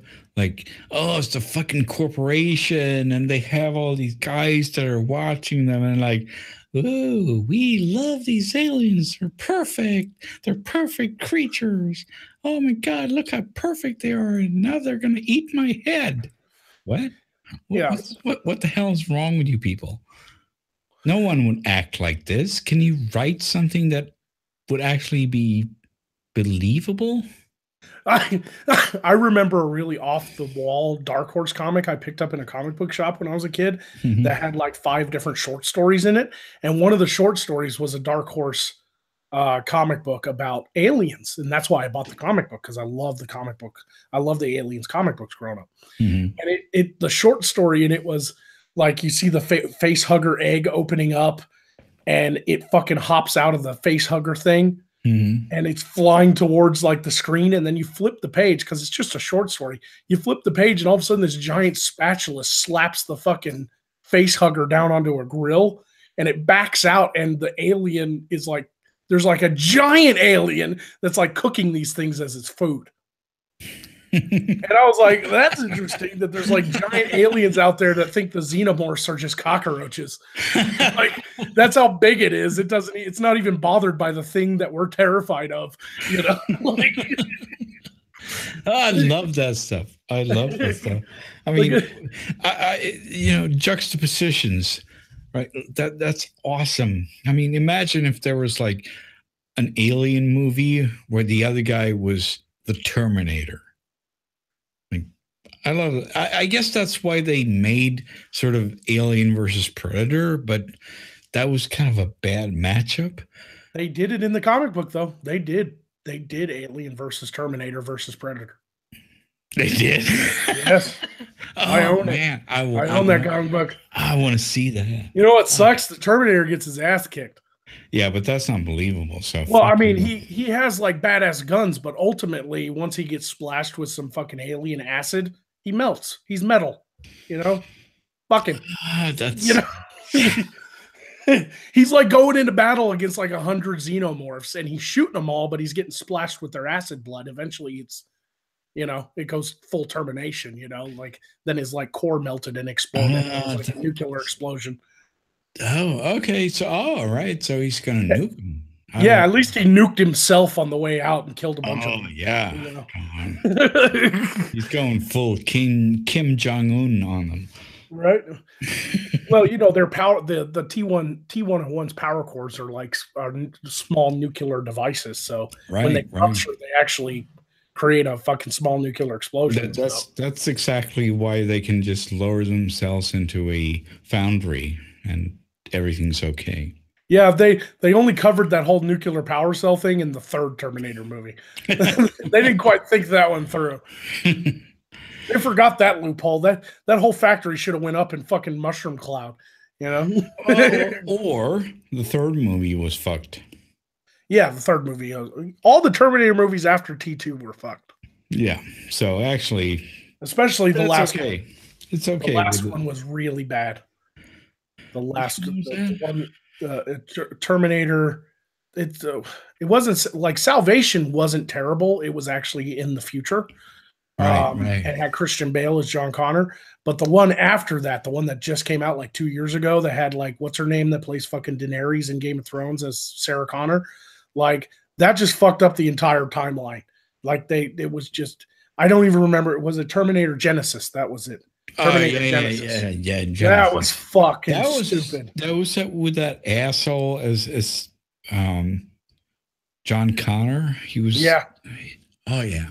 Whole different actors, and like the only reason to see that movie is to see the old Terminator, like Schwarzenegger, fight like the CGI'd young version of himself in the 80s because they time traveled. And it's like they just completely reset the storyline to make Sarah Connor more of a badass. And it was like actually her helping Reese, you know? Come on. So like the original movie, Reese goes back in time to like save Sarah Connor and ends up having sex with her, and he's actually the father of John Connor, right? Like that's the storyline, right? In Genesis, they just redid everything because he goes back in time to save Sarah Connor, and all of a sudden she shows up with an older Terminator and is already ready for the war. Why? And then she like drives this fucking armored truck through a store and is all like, opens up the doors like, come with me if you want to live. She delivers that line. What is it with these movies and using the same fucking lines? Oh yeah, they definitely love to do that shit. That was a fucked up movie. They kept hopping through time. It's like, you know, come with me if you want to live. Okay, the first time that's the line. The second time it's an homage, but the third time you're fucking with us. Yeah, exactly. Like the second, when it was delivered by Schwarzenegger in Terminator 2, when they go to get Sarah Connor out of the mental institute. Right. That was great. Right. That was a throwback to the original. That's an homage. Yeah, it was an homage. After that, every time someone said it, it was like, shut up. You're stupid. Your face is stupid. I hate you. Jesus. But yeah, I don't know how we branched off from Aliens all the way through all that, but Aliens is the far superior movie, and here's another reason why. It's the behind the scenes stuff too that make that movie.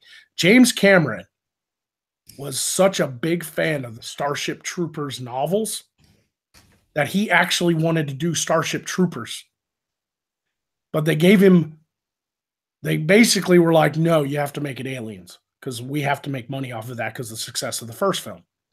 So he took everything that he wanted to put in the Starship Troopers movie that he wanted to make, and he made Aliens. And that's why Aliens has Space Marines. It's why they use lingo like the bug hunt. That was all from Starship Troopers. Like, he made the entire cast and crew read Starship Troopers before filming. Right. And the whole like nuke 'em from orbit thing, that's what the Starship Troopers say. Right. That is awesome. And you know, that entire movie, have you seen the actual behind the scenes movies about when they shot it? Oh yeah. I own the special edition, motherfucker. It's one of my favorite movies of all time, Aliens. Right. So you know that Hicks was actually replaced. He was supposed to be played by another guy. Oh yeah. Oh yeah. He got caught with drugs and he was fired. Yep. Oh fuck. And so, who could? But and he's actually in the movie still, because obviously they didn't bother to reshoot everything when he was shot from the back. Right. Exactly. So you can still see him in there. Yep. Oh man, that's good stuff. Yeah, like even like you notice the Space Marines are like because in Starship Troopers, everybody who serves in the Space Corps, it's like what you call it, like they don't have like the same stigmas about gender or whatever. So like just like in Starship Troopers, like they all take showers together and shit. Right. Like it's that fucking, it's the same thing with the fucking Space Marines and Aliens. Like they have one female Marine on the fucking team and she's like a badass, Right. Like that was all from Starship Troopers. James Cameron wanted, and Starship Troopers, James Cameron's Starship Troopers still like hung in development hell for years and years and years until finally he was on other projects when they finally decided to do it, and they handed it off to the other guy and he ended up directing the one we know. Yeah. With Casper Van Dien and all. Yeah. Which was still a good movie, don't get me wrong, but I think it would have been much better if James Cameron had directed Starship Troopers. It was a good movie. I enjoyed that movie. It had a lot of groundbreaking CGI and everything. But it would have been interesting to see his take on it. Oh, yeah, for sure. Especially since he did Aliens to be like Starship Troopers. Yeah. Like, yeah. All the weapons and everything, like straight from the books, dude. Like the big fucking machine gun that's mounted to a hydraulic arm attached to a backpack. Like all of that stuff is from Starship Troopers, man. But that's what made it great. Mm-hmm. He fused that with Aliens, and if he would have just made it like an Alien 2 instead of Aliens, that would have been, no one would have cared. Right. It would just been, oh, okay, well, a sequel, whatever. But he made Aliens. Well, it's just a superior storyline too, because I mean it's exciting, it's action packed, it moves very well. Like James Cameron is great at filmography. He's a master of it. And so and then he knew to put like iconic. He knew to make all the characters different and unique so that we would remember them. He knew to put iconic lines in it.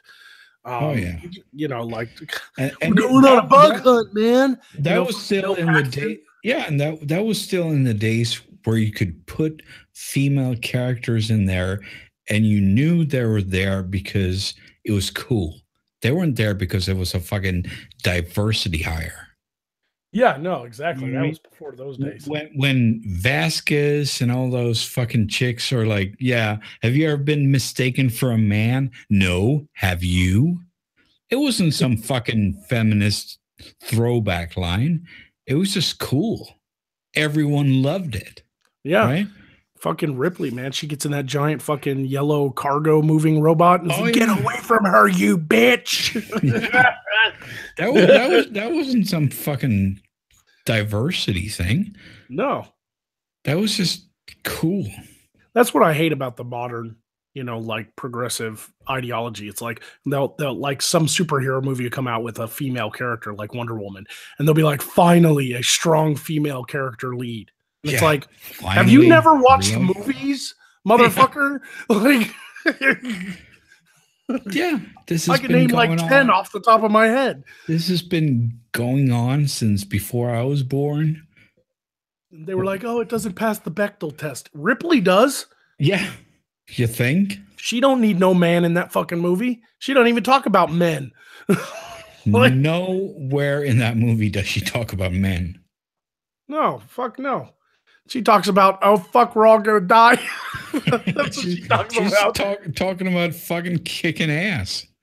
And she's not the only one. Gina Davis was like a huge action star in the 90s. Like Cutthroat Island, Long Kiss Goodnight, all those movies. Like those were female centric, but they were badass because they weren't like pushing an agenda. They were literally, the character was awesome. Right. It ended there. People enjoyed those movies, Fucking hell, man. I hate it when people do that shit, when they fucking write an article like, oh, we've never had a strong black character before. Yeah, Denzel Washington has never existed. And then they just lie straight out, like the first black character in Star Wars. What? What are you talking about? You had Tuvok, you had fucking Worf. No, it's Star Wars, right? Oh, Star Wars. Okay, so Lando Calrissian. Lando Calrissian didn't exist. Okay, and exactly. Then we have the exact same thing happening for Star Trek, right? Right. Okay, Yeah. so yeah, Worf. Yeah, that didn't happen. Tuvok Tuvok. didn't happen. And then, of No, course, okay. Cisco. Cisco didn't happen. Yeah. Yeah, exactly. That's what they say, like with Discovery. Yeah, but now it's the first main character that's black. No, it isn't, you fuckhead. Yeah. Fucking hell. That's Cisco. And Cisco was motherfucking bad. Yeah, he was. He was a fucking badass. He was the motherfucking Cisco. Fuck, that's what I get. Like people literally like. I wonder what it's like to be like an Academy Award or Oscar award winning black actor, and then hear fucking or read articles like that. Like I wonder what Denzel Washington thought of the article that said there's never been a strong black character in a movie until now, until Black Panther. Like, I wonder what Will Smith thought about that shit. I wonder what Denzel Washington thought about that shit. You know? Oh yeah. Oh, that's a good point.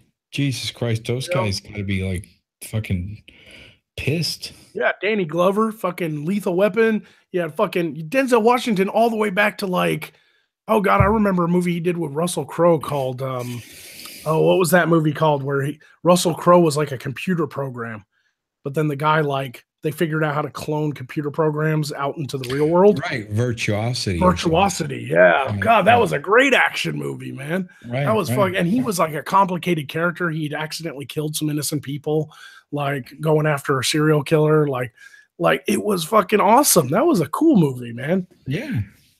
Fucking black people just didn't exist unless they were slaves in whatever. Fucking bullshit. There were a lot of nice movies that everyone enjoyed. Yeah. I mean, look at, and even in the modern age, like before all this stuff really kicked off, you had like Django Unchained, Jamie Foxx. Right. Like that was a great fucking movie. Everybody loved that Tarantino film. And it was just like, black people are only slaves in Westerns. Well, it's part of the history too, like black people were kind of that in the Old West, Right. I fucking hate that shit. And they're like to them, like diversity, like people like look at Asian actors too. Like, don't get me wrong, a lot of Asian actors stick to like kung fu movies and movies from their country, but some of them break into it big in America. Jet Li, Jackie Chan, like Bruce Lee. Like these people were fucking awesome Asian lead actors. Right. In all kinds of movies. But no, they didn't exist. Sure. They didn't exist. None of them fucking existed until Black Panther. Black Panther changed it all. Yeah. Have you seen that fucking movie yet? Which one? Black Panther? Yeah. No. I have to watch it because I'm going to go see Infinity War next weekend or something.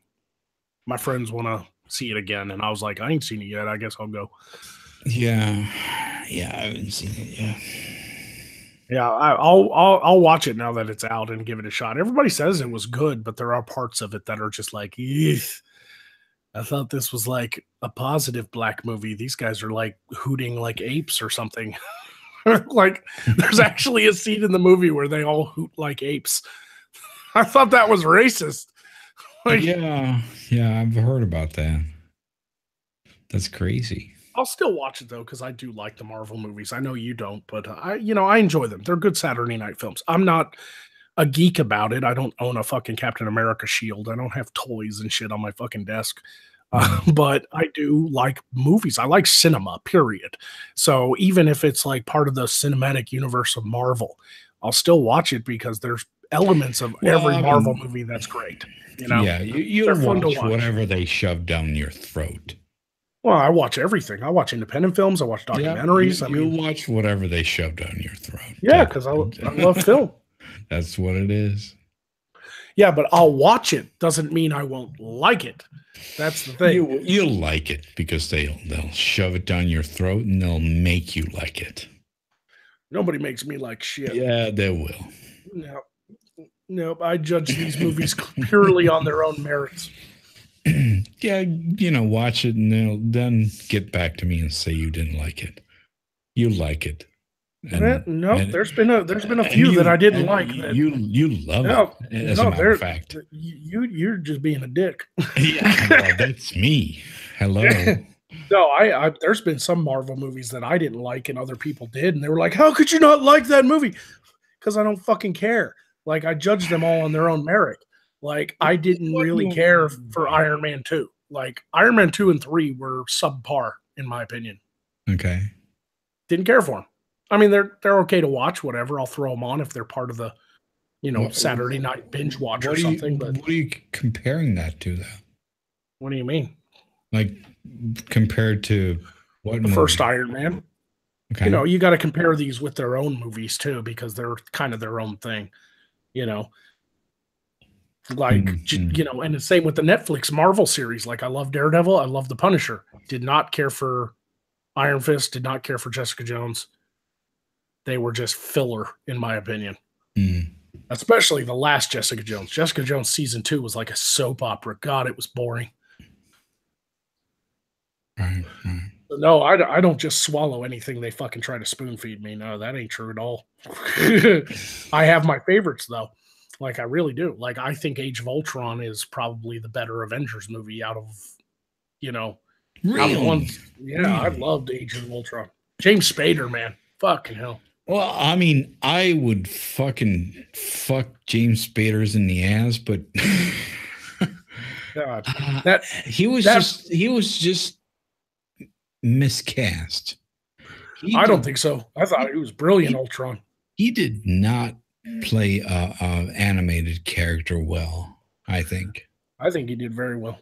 I love that first scene when he comes out and he's just in like that busted up, fucked up robot and he's like missing an arm and he gives that fucking monologue. Man, that was great.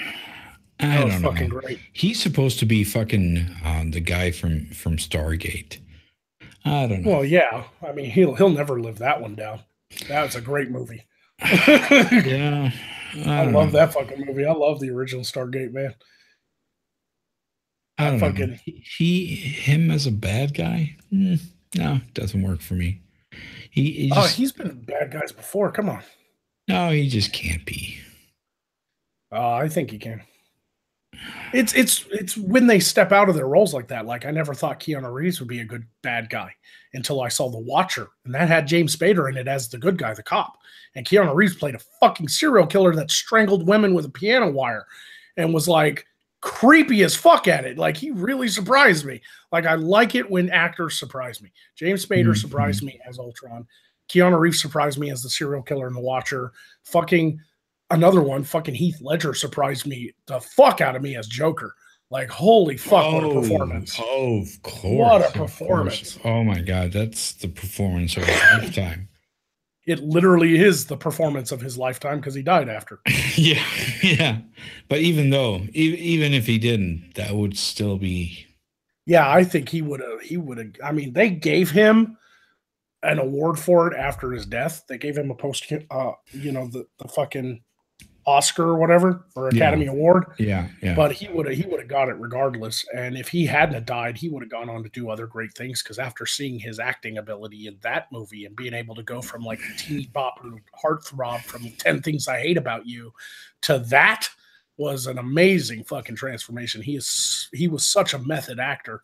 I didn't even know that about him. I always thought he was just that guy in a couple of movies that I'd seen. Yeah, he's like a dime a dozen guy. Right. Yeah. Or at least like you had the Knight's Tale and you had 10 Things I Hate About You and you had the Brokeback Mountain. And it was whatever. Some guy. Yeah, those were his top films. And then all of a sudden he was the Joker and it was just boom, crazy. Yeah. Fucking insanity. That is crazy how good they said the same thing about Michael Keaton when they announced he was going to play Batman in the 1989 movie. People were like, Mr. Mom, really? But everybody loved it, I didn't love it. Yeah, well, you have more stringent taste than I am.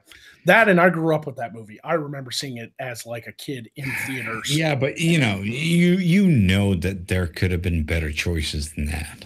Well, of course, but you also got to take into consideration. I cannot see that Batman, the latest Batman movie, and say that there could have been a better choice. I cannot see a better choice than Heath Ledger as the Joker. Yeah, but I mean, yeah Michael Keaton as Batman in the '89 movie yeah was really surprised people. All I'm talking about is the surprise. Whether you liked it or not is your own personal taste. yeah But it surprised people because Michael Keaton at the time, outside of doing Beetlejuice for Burton, he was doing like Mr. Mom, he was Multiplicity, you know, he was doing like comedy movies and romance movies. All of a sudden he was Batman. That was crazy. It was crazy, and I'm not saying it was brilliant. I think it was brilliant for the time. I still enjoy it for nostalgic reasons, but I also do recognize that it was a Tim Burton's take on Batman, and it wasn't exactly like cinema masterpiece all around. No. But it's still like a top nostalgic movie for me. I definitely love going back and watching it now and again. Right. You know, the different Jokers over the time, you know, that's always changed. I think the only Joker I really didn't care for, except for the original Joker, but I didn't really like the Adam West Batmans. They were more for kids. I mean, it was really cheesy garbage. Right. But Jack Nicholson was a good Joker. Heath Ledger was a good Joker. Mark Hamill doing the voice of the animated Joker in the animated series was great. But then, what's his name from fucking Suicide Squad? I was like, oh. Yeah, killing me. I mean, and I like him as an actor, you know, fucking the lead singer of 30 Seconds to Mars. What's his fucking name, everybody? I can't think of his fucking name all of a sudden. But Jared Leto? Jared Leto, that's it. Jared Leto. Yeah, he I don't know, like I get what he was trying to do. He was trying to be a completely different Joker, because how do you fill Heath Ledger's shoes, you know? And he was being more of he was trying to fill his shoes by being more Heath Ledger. No, I think he was trying to be like he was the gangster Joker. Like he had tattoos. He was he was a king of an empire, you know. No. That was not Heath Ledger's Joker at all. I think he was just trying to be more Heath Ledger. How can I do Heath Ledger to 150%? Yeah, but he wasn't even the same Joker. He wasn't a sociopath. He was a criminal kingpin. It was a completely different character. I don't agree. I think it was bullshit, and that should have never been done. I mean, don't get me wrong. I mean, his performance. What fails with the DC movies is not necessarily the actors. It's subpar. It wasn't terrible. Unbelievably bad. It's just like, what are you talking? This is high school acting. Yeah, I agree with that. But there were subtleties. Like, as the Joker, I liked his laugh. It was a great Joker laugh. But that doesn't save the character. You don't misunderstand me. You know, I'm trying to play a little bit of the devil's advocate here and try to point out some of the goods as well as the bad, you know? Right. You know, like I don't even remember the laugh, but okay. But yeah, it's hard to, like, I don't know who's going to play Joker in the future when they finally decide to reboot the franchise again 20 years from now, because it's a complete failure in my opinion right now. It's probably not going to be 20 years. It's just going to be 5 years max. I think DC's going to still try to push this like Justice League stuff, even though Ben Affleck's done with Batman. They'll have to cast somebody else. But is he though? Has he said he's going to quit? Last I saw, he said he was fucking done. Okay, well then they're going to reboot it. Probably because the failures of the movies. I mean, Justice League movies sucked balls bad. Oh yeah, that was horrible. That was a goddamn waste of time. And all the critics have said that, I mean, it's unbelievable that the critics actually agree with what's actually right. So, holy shit. That's even the critics couldn't save that one. You couldn't pay them enough to say a good thing about it. Yeah, that's what I hate about critics, because obviously we know they want to go to the same parties and they want to get invited. So they're just going to say nice things. But when even those guys say that, okay, I can't even. Sorry. Yeah. One of my favorite critiques, because obviously they're always going to say it's awesome no matter what it is. Yeah. But my favorite critique behind that, then we know it's bad. Well, of course, yeah, because they want to rub elbows with the Hollywood echelon, but at the same yeah. time, they're like, "Fuck, I still have standards. If I give this a good review, my reputation as an actual critic will be completely gone." Yeah. Like my favorite critique I read online of Justice League was like, it was one sentence this critic wrote: "Best comedy movie of 2017." I was like, and then he was like 1.5. It was like a half a star or something. You know, it's like that's the best comedy movie. It's like it was so bad it was comical. Like that's what he was basically saying. That's true. That's true. It was. I mean, it was laughable. The CGI on the bad guy, Steppenwolf or whatever his name was fucking laughable. You even remember the name? Jesus, I only remember. I just remember it was like some sort of PS4 game character in there. Yeah, they didn't even like really build his. He was not a complex bad guy. He was like, "I'm here to destroy the world." Is that your only motivation? What else is new? Yeah. And then they wake up God. You know, that's essentially what Superman is. Yep. Like, you know, and then the movie's over. You're like, well, Superman's awake. Movie's over. Yeah, movie's over. Exactly. I think we talked about this last time, right? I think we did too. I think we touched on it, but I don't think we went into it as in depth as we're doing now. But that's essentially that's exactly what I felt like. Okay. Now you woke up God. Superman is here. Superman is God. So why would I want to see the rest of the movie? I don't care. Well, that's inevitably what is flawed with the character of Superman. He's just too powerful to make into a movie. Because they try their best. They're like, okay, we'll put him against another Kryptonian who has the same powers. So here's a question. Can we invent a superhero right here, right now, that is more powerful than Superman? Well, yeah, that's easy, but it would be stupid.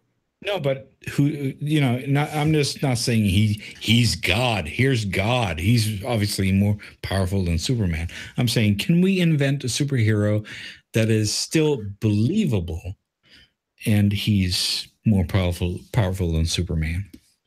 I don't know about believable. You have to really go out there like believable in terms of believable, you know, who believes in Superman.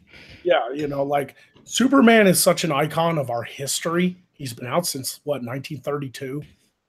Yeah, but you know that's bullshit. I don't care about that. I'm caring about, can we invent something that is believable in scientific terms?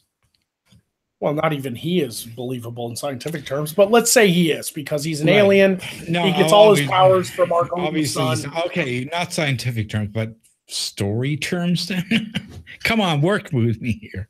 I guess what are you asking? Because there's like other characters in other comic books that are more powerful than Superman. The problem is that you go to that high end power spectrum, it gets harder to write stories for. Who's more powerful than Superman?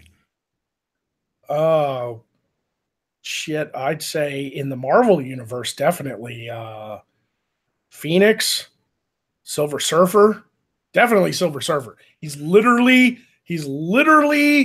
the deliverer of fucking Doomsday for Galactica. Like, he can manipulate time and space. Like, that's superpower power. Like, that's God power. That's right? Superman can do that. So what's the big deal? Well, it depends on what storylines too. Like, yes, in the Donner films, Superman could fly around the world the opposite way and rewind time. Right. That's not really part of his powers in the modern, rendition. That's a little ridiculous. Just because the Earth rotates the opposite way on its axis does not mean time goes backwards. Actually, it's not as ridiculous as you might think. Well, we're not going to get into the physics of that, but let's just say it's highly improbable and is really cartoony and stupid. Okay? It really is, but if you were going to do it, there is rotation involved. Sure, but of a single planet, there's been planets in the universe that have reversed orbit for some reason or another. It didn't fucking rewind time for them. No. You'd obviously have to go towards the speed of light. Yeah, and just because it's rotating the other way on the axis doesn't mean time reverse. It would fuck up the planet. They'd have all kinds of earthquakes if you could do it towards the speed of light, math gets a little funky. Yeah, but you'd have to spin the planet that fast, not just Superman. I know. It's just I'm fucking with you. But the thing is that if you look at the math, then there is such a thing as going back in time, but you'd have to rotate a huge mass, right? And they like to bring this up and through the wormhole and all those science shows, right, on Discovery. You seen those? Yeah, sure. Yeah, and they like to bring this up, and the thing is, what they usually leave out though is that, well, if you could really, if you could get this thing spinning at close to light speed, you could get it to actually turn back time. And then you ask, okay, but how big does this thing have to be? Well, it would actually have to be the size of the universe. Okay. Yeah, let's just go and say that's not in Superman's power. That's not going to happen. People in the chat are arguing about Ghost Riders, like saying that Ghost Rider could do it with his demon stare. Like, have you guys forgotten what his demon gaze is? It's called the Penance Stare, and it's basically like he makes all your inward guilt, all the crimes you committed, all the sins you've committed. It makes you pay penance for them by burning your fucking soul from the inside out. That's a great power. I love that power. How would that work with a sociopath? He would be like, oh, whatever, fuck you. Well, it's not just your internal guilt. It's actually what you physically have done. Yeah, but if he doesn't feel any guilt, so fuck off, right? Yeah, it's not simply based on guilt. That's part of it. Like, it's supposed to torment your soul for what you've done. Yeah, but if you're not feeling guilty. Like I said, it's not just based on guilt. Okay. I mean, the guilt is what brings the rider out, right? Like, anytime Johnny Blaze gets near some evil motherfuckers, he goes Ghost Rider, right? It calls the spirit of vengeance out. The Penance Stare is basically him throwing hellfire into your soul and burning your fucking soul out of you. Like, that's what it is. Like, it's pretty devastating of a power. I will admit that. Okay, but that moves into the religious part. Well, that's the universe Ghost Rider's based in, even though they brought him into Agents of S.H.I.E.L.D. Right, and you got to make up your mind. Are you a sci-fi thing or not? Well, because Agents of S.H.I.E.L.D., how they explained it was Ghost Rider's from another dimension. That's like a hell dimension, Jesus, fuck off. Yeah. I wish they'd make up their mind, because everything that Marvel does is now classified as sci-fi, and I would actually like to see some real sci-fi. But we don't get to see that. Sorry? They did Guardians of the Galaxy. No. That's just fucking Marvel. I would like to see some real sci-fi. Can we get some real sci-fi movies? No, we can't, because everything's being taken up by Marvel. That's not true. Me and you have already had this discussion. I already named plenty of great sci-fi movies that have come out in the past couple of years that are standalone, away from the Marvel universe, and they are fantastic films. Okay. We already agree that Dredd was one of the best movies that year. Indeed. For sure. Indeed. Okay, yeah, I'll certainly agree to that. Dredd is a super fucking favorite of mine. I love that. I'm so sorry they couldn't make more of those. And I already told you last time we talked, they're making it into a Netflix show. Mega City 1. And Mega City 1 is coming to Netflix. That would be awesome. I hope that works out. I'm just saying, you have to agree with me, though, that kind of Marvel is taking over a lot of stuff that might have been done, and now it's just fucking movies being shit out just to make money. Well, yeah, that's always been their cause, but that doesn't make them not. I'm not saying that Hollywood hasn't always been like that. That's obviously that's the way it's always been, but they've never had this sort of clear formula. What they call you know what they call it now, right? It's got a built-in audience. It's what they call it. Yeah, And it's just so perverse to me. It pisses me off so much that, we can just do this and it's got a built-in audience and we can just fuck them in the ass and they will still pay for it. I mean, that's why Hollywood does remakes, because it already has a built-in fan base. Sure, but in those days, it was still like, okay, part 2. They were still gambling a little bit. Maybe it was going to work or not, but now they can do anything. They can just look at Star Wars, the new Star Wars movie. It was shit. Yeah, we talked about that last stream. It was shit, and everybody still went and saw it. Everyone paid for it. But I refuse to believe that the Marvel movies are bad movies, though, because I can't believe that the amount of people that love the franchise, love the movies, love the comic books, and love going to see them in theaters are wrong. Like, the new Avengers broke box office records that Star Wars couldn't even do. Like, they've made $1.5 billion. They almost reached $1 billion their first weekend. Star Wars couldn't even fucking do that their first weekend. Like, Jesus Christ, the Infinity War made a fuck ton of money. Then again, it did cost almost $1 billion to film. But, you catch my drift. That many ticket sales, they must be doing something right. I know. They must be tapping into something that we love. This isn't just some shit Michael Bay action film, like fucking Transformers or whatever. These are $1 billion franchises. You shouldn't have brought that up. That's actually true. I think, I think that's exactly what it is. It is a Michael Bay movie. They're tapping into Michael Bay. That's exactly what they're doing.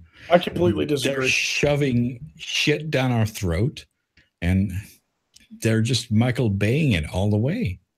I don't think so, because Michael Bay can't write fucking good dynamic characters worth of shit. Well, he can sell $1 billion of movies. Just over time. We're talking about one movie here. We're talking Infinity Wars. Yeah, but just one movie. Yeah, but that's the latest one. Just wait till Michael Bay brings out his next one. Oh no, he tried. That last Transformer movie is blue cock. Yeah, okay, sure, but the next time he brings out whatever he's going to do the next time, because he's been riding that train for way too long. But you know what I mean. Yeah, but I also don't know why you're defending this fucking conformity. Well, I'm not. I'm, like I said, I try to judge all movies based on their merits. And $1 billion in sales for the last movie is a merit. It speaks to the draw of those characters and the movies and the way they're designed and the way they're shot and the way the characters have been developed over multiple movies. Like, Marvel is the first to really do something like this. Like, let's do a shit ton of movies that are all interconnected. Like, that is a really great idea that nobody's thought of for some reason in Hollywood until now. Like, they're the first who did it, so they're going to cash in on it. Of course they are. DC tried to follow suit. It sucked balls. If you get some crossover with some Disney movies, but not much. Mostly you get standalone franchises like Pirates of the Caribbean. But ultimately, I think what draws people to this is that comic books have been around for so long that everybody knows these characters. And we finally get to see them done in a way that is feasible because of modern technology and CGI and stuff like that. Like, you go back and watch the original Captain America movie. Holy fuck. Yeah, couldn't do it. It's just not possible. Like, this guy was throwing around this floppy aluminum fucking shield. It was like bouncing off the fucking wall and falling to the ground. Like, it was bad. It was really bad. How old is that one? I've never seen that. Oh, 80s or early 90s. One of the two. That must be funny. Oh, it's hilarious. It's fucking goofy as fuck, bro. But that must be awesome. Like, They all were here's back my then. shield, boing. They all were back then. You got to understand, Hollywood has always considered the comic book franchise to be just for kids. Yeah. It wasn't until the modern times that they realized adults read this shit too, and adults want to see this stuff. Right. But back then, when like the original Donner film, Christopher Reeve's Superman's came out, watch those movies. They're great movies, but at the same time, you're like, they're great, but they are fucking stupid. Yeah. Jesus Christ, they are definitely for kids. There's nothing gritty or dark about them. There's nothing really scary or but that's the thing with Nolan. That's why everyone loved Batman, because holy shit, you made that's because Nolan finally was all like, hey, here's the Dark Knight. Like, here's the series Frank Miller did for fucking Batman. He made Batman a dark film noir thing. Like, I want to do that. Like, and Christopher Nolan was piggybacking off of something that was starting to work in Hollywood, which was taking these comic books and graphic novels and making them into great, gritty, dark adult movies. Right. V for Vendetta, The Watchmen, 300. Those were very popular movies. Right, but nowhere near as popular. No, but they were also standalone stories. They were graphic novels that had an end. Marvel don't have an end. They're like, let's like Spider-Man just keeps going and going and going, and fucking Thor just keeps going and going and going. So but those were the movies that came out before, like when Nolan was like, okay, this is working, right? Right. You get Sin City and 300 and fucking Watchmen and V for Vendetta were very, very highly acclaimed films that proved there was an audience for the darker, more mature adult versions of these comic book characters. Right. Right. And so Nolan did his Batman and was like, this is going to work. And then people saw the success of Nolan films, especially The Dark Knight. And it was like, bam, and then Marvel started doing it too. They were like, we're going to do the Iron Man, but we're going to make him a complex character. So here's the crux. Why didn't DC just continue with Nolan? Nolan didn't want to do them anymore. He already announced he only ever wanted to do 3 movies. Sure, but why didn't they just continue with his vision? Because it's hard to continue a Nolan vision.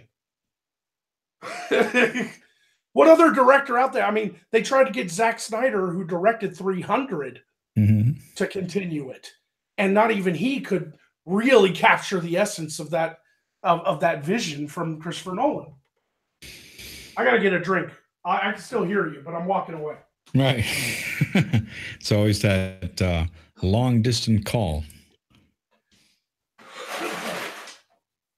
Is that your ice box? Yeah. Yeah. I'm in a 1-bedroom apartment. My kitchen is in the same room I stream in. Yeah. It's just funny to hear. I know. It is weird. I also had to empty my ashtray. I thought you just bought a new car when that happened. What do you mean? Like the oil shakes. When the ashtray is full, you just buy a new car. I would have probably laughed at that had I not just literally bought a new car. So I thought you were asking me about my new car. I totally missed the joke because I thought you were asking me about my new car. What did you buy? I traded up. It's the same car, but it's the more up to date. I had a 2013 Ford Fusion. I traded it for a 2018. Okay. Cool. But it's got all the bells and whistles, backup camera, fucking nav system. It's pretty. I enjoy it. Right. And it's brand new. I didn't go for a used. I was going to go with a pre-owned. And then I was like, you know what? Fuck it. This will probably be the last car I ever buy. Like, I want to own this car. I'll probably own it forever. So probably not. But no, obviously. But, at least until I have enough equity into it to actually trade it in without going, upside down. Right.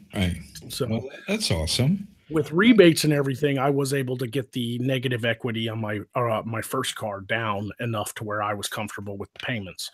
So you've already gotten it, or? Yeah. I've been driving it for 2 months now. Yeah. Awesome. All right. Yeah. It's charcoal. It's charcoal with black rims. That's a sexy look.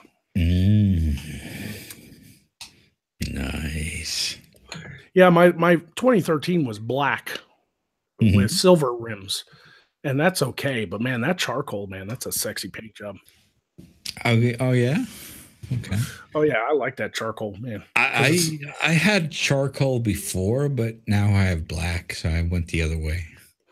Yeah, I always loved black cars, but this one, the guy was like, "This is the only one we have on the lot. It's got all the bells and whistles. I can get you into it for less than $500 a month." And I was like, "Bet."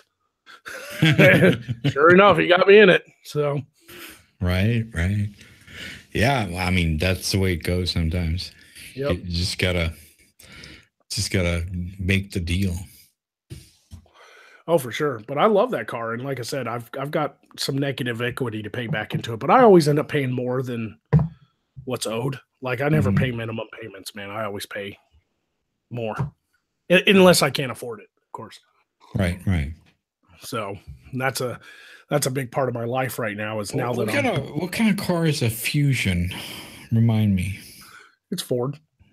It's a sedan. It's a four-door. It's a four-door sedan. Here, I'll send you a picture of it.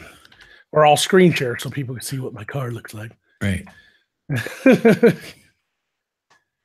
Yeah, I'll even try to find one that's charcoal with black rims. You guys know exactly. Nice. Yeah, so you guys know exactly what my car looks like. So we can all masturbate. Yes. Oh, there she is. Yep, that's my exact car right there. Let me screen share. This is my exact car. Come on, stupid Google Hangout thing. You see my... There it is. Yep. There she is. Ooh. Let's masturbate. Yep. This has silver rims, but other than that, it's the same color. There we go. Yeah. And this is literally her. There's the black rims. This is literally my car right there. Right. Yep. Yeah, so now we all have to masturbate, just so you know. Well, that's why I picked the Fusion, man. I love the front ends on these Fusions. They're so mean looking, dude. They're kind of got a nice sort of mean look, yeah. Yeah. See, but I don't like other colors. Look at it. It's white. It doesn't look as mean. No, but all cars look fucked when they're white. Yeah, I've never liked white cars, man. Why would anyone buy a white car? Yeah, I mean, I think it's like a thing for like people with a certain amount of money or something. I don't know. Like I have a rich aunt that literally would get a brand new Jaguar every year, and it was always white. Yeah, but that's stupid. I guess some cars look good white. I guess it just depends on the car, but I prefer mine. No cars look good white.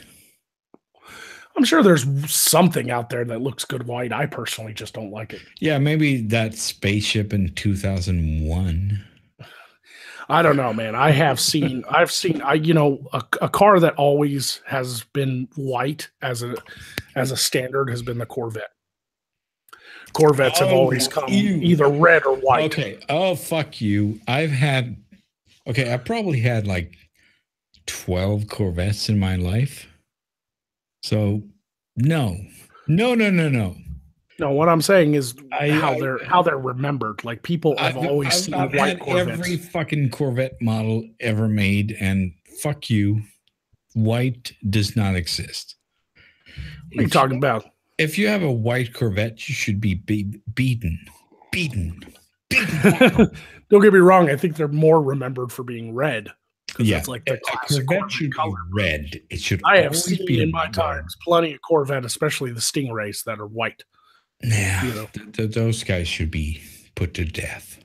Yeah, like especially the older ones, like from the 60s. Yeah, if those are not red, you should ask that guy if there's something wrong with his head. So you don't think like here's the newer Corvette. Let me screen share again. All right. Here's the newer Corvette, white. You don't think that looks good? No, I mean that looks stupid. I'm not a fan of Corvettes, so you may, like it's once again still not to my taste. That doesn't look terrible though. Like I still wouldn't get. It's still a nice Corvette, but You know, Yeah. it's white, you asshole. Right. Now, blue is nice. Look at that. That's nice. Blue. That's I like much blue. better. That's much better. It should be red or black. Black Corvettes are sexy. Yeah. That's the only colors that should have been manufactured at all. Yeah. I'll show you a car I used to own. Mm-hmm. 76. Ooh, that's an old one. Yeah. I used to. I'm trying to think of what to type in to get the exact color. Blue. Maybe just blue. Maybe if I just type in blue. Yeah, there she goes. Ooh, that's actually nice. This is more. Yeah, blue vinyl top, but it's tiny. But yeah, that was. I had a 76 Monte Carlo. Ooh. Back when I was a teenager. There she is. Yeah. I mean, didn't we all have that kind of car, though? Oh, dude, being a teenager. Awesome. I don't even remember what the car was called when I was a kid, but it was a huge boat. Yeah, this thing was like I've measured it bumper to bumper. This thing was 17 feet long. Right, because this is a boat. Yeah. Look, somebody even like you type in Monte Carlo and there's a yacht called a Monte Carlo. like I didn't have that one exactly, but it was a boat. I remember like you had to, if you wanted to turn, it was you had to turn the steering wheel like 14 times to get it to full left or full right. Here's a 76 Eldorado, man. Those are boats. That is a fucking 20-foot long car. Cadillac Eldorado. Look at that fucking thing. And it's a 2-door and it's 20 feet long. Oh, yeah. That's awesome. Oh, yeah. Fucking hardtop, man. Oh, man. Oh, they have hardtop convertible. Yeah, hardtop convertible. That might be a soft top. That might be the door. Where's the hardtop? Hardtop convertibles are from like the 50s, man. That's an old Cadillac. Hardtops sucked because you had to take the tops off. Like they were just a shell. Well, yeah, but they were pretty good on the Corvette, though. Oh, yeah. Yeah. Later on, they made ones that actually were hardtop, but they folded out like an accordion or something. I mean, was it actually called a hardtop? I'm not sure. Yes. Because I had a Corvette. I mean, no, I had fucking 10 Corvettes that had a soft top that had a thing that you could just take the roof off. I'm not sure what that's called. That's a hard top convertible. Yeah, but hard top convertible. That's not what they called it though. They called it like a Targa or something. Well, I'm sure there was some other fancy name for it, but the common name is a hard top. It's been that since the 50s too. You know, like if I type in hard top convertible. Oh, it's one word. I didn't know that. Yeah, see, that's like a mechanized hardtop. No, a solid shell. That's not anywhere near what I was talking about. No, that's just the modern version. But the fucking you go back far enough, and they were just literally shells that you had to pop off the top of your car and put somewhere. Yeah, like there was this thing in the back seat where you can actually put them. There was these handle things so you could just snap them in. Right. They just fit there, and then you could just drive off, and it was pretty cool actually. Let me look it up. A retractable hardtop, also known as a coupe convertible or a coupe cabriolet. That was the name. Cabriolet, a self-storing hardtop. Doesn't sound right. No.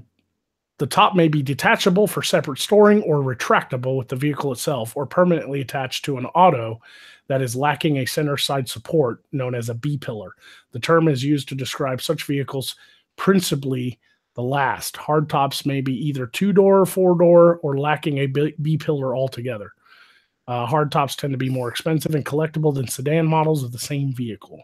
Detachable hardtop is a rigid removable roof panel that is often stored in the car's trunk or boot. And then they had it So there's two different types of hardtops: a detachable hardtop, which is the one I'm talking about, where you take it completely off, or a retractable hardtop, which is more modern. It's actually a mechanized, thing. The Corvette never had the mechanized thing. No, it was a detachable hardtop. Yeah, you just had to take it off, and there was this thing in the back, the seat thingy that you could put it in, and it would fit there and stick there. The old Bel Airs, that's the reason I know the term, is because I grew up with cars, and my buddy's dad had an old Bel Air, and it had a hardtop, removable hardtop. And he was like, hey, we're going to go for a ride. Hey, kids, help me get the roof off the car. It's a nice day. I want to cruise without the roof. Get me a thing off here. Yeah. Yeah. But yeah, that's I love cars. I could probably talk cars all fucking night. I love cars too. Yeah. I do. I especially love 60s muscle. I'm not really into the engines though. I'm into everything. Yeah. Okay. So I can't talk to you about the fucking spark plugs. All right. Right. Because I don't know if I'd go in that depth. That's I'm just in. I love car design. All right. Yeah. Sure. I love car design. I love, talking about all that and how they came to be, and I don't really know all the stuff about the overhead cams, and you know what I mean? Yeah. Now somebody in the chat is talking about T-top convertibles, and that's like a completely different thing because they have like an A and B B pillar. It's basically like Firebirds. Firebirds used to have T-tops. And I think there actually was a Corvette that had that too, right? There might have been. I don't know as much about Corvettes as my buddy who's an actual collector of Corvettes. Yeah, I think they had a Corvette that was... Corvette very well could have had a T-top. Yeah, I think there was a Corvette T-top. Isn't that like one of the first Stingrays, I think, had that? You could pretty much plop off the different sides of the roof. Sides of it. Yeah, but there was still a center frame. Yeah, exactly. It was a center thing. A center pillar on connecting the windshield to the back. Right. And it was like you could pop off one side, leave one on, or you could pop them both off. The Firebirds definitely had that. Right. In fact, that's what made the Smokey and the Bandit car so recognizable. Right. T-tops. Right. Well, it's a T-top or a T-bar in the UK, is an automobile roof with a removable panel on each side of the rigid bar running from the center between the pillars. So, yeah. T-tops. I am not seeing a Corvette with a T-top. I'm not sure. Well, I don't know. Here's a... Nope. Yeah, no. Yes, it did have T-tops, the 74 through the 79, but they didn't have a center bar. The two tops joined together. Okay.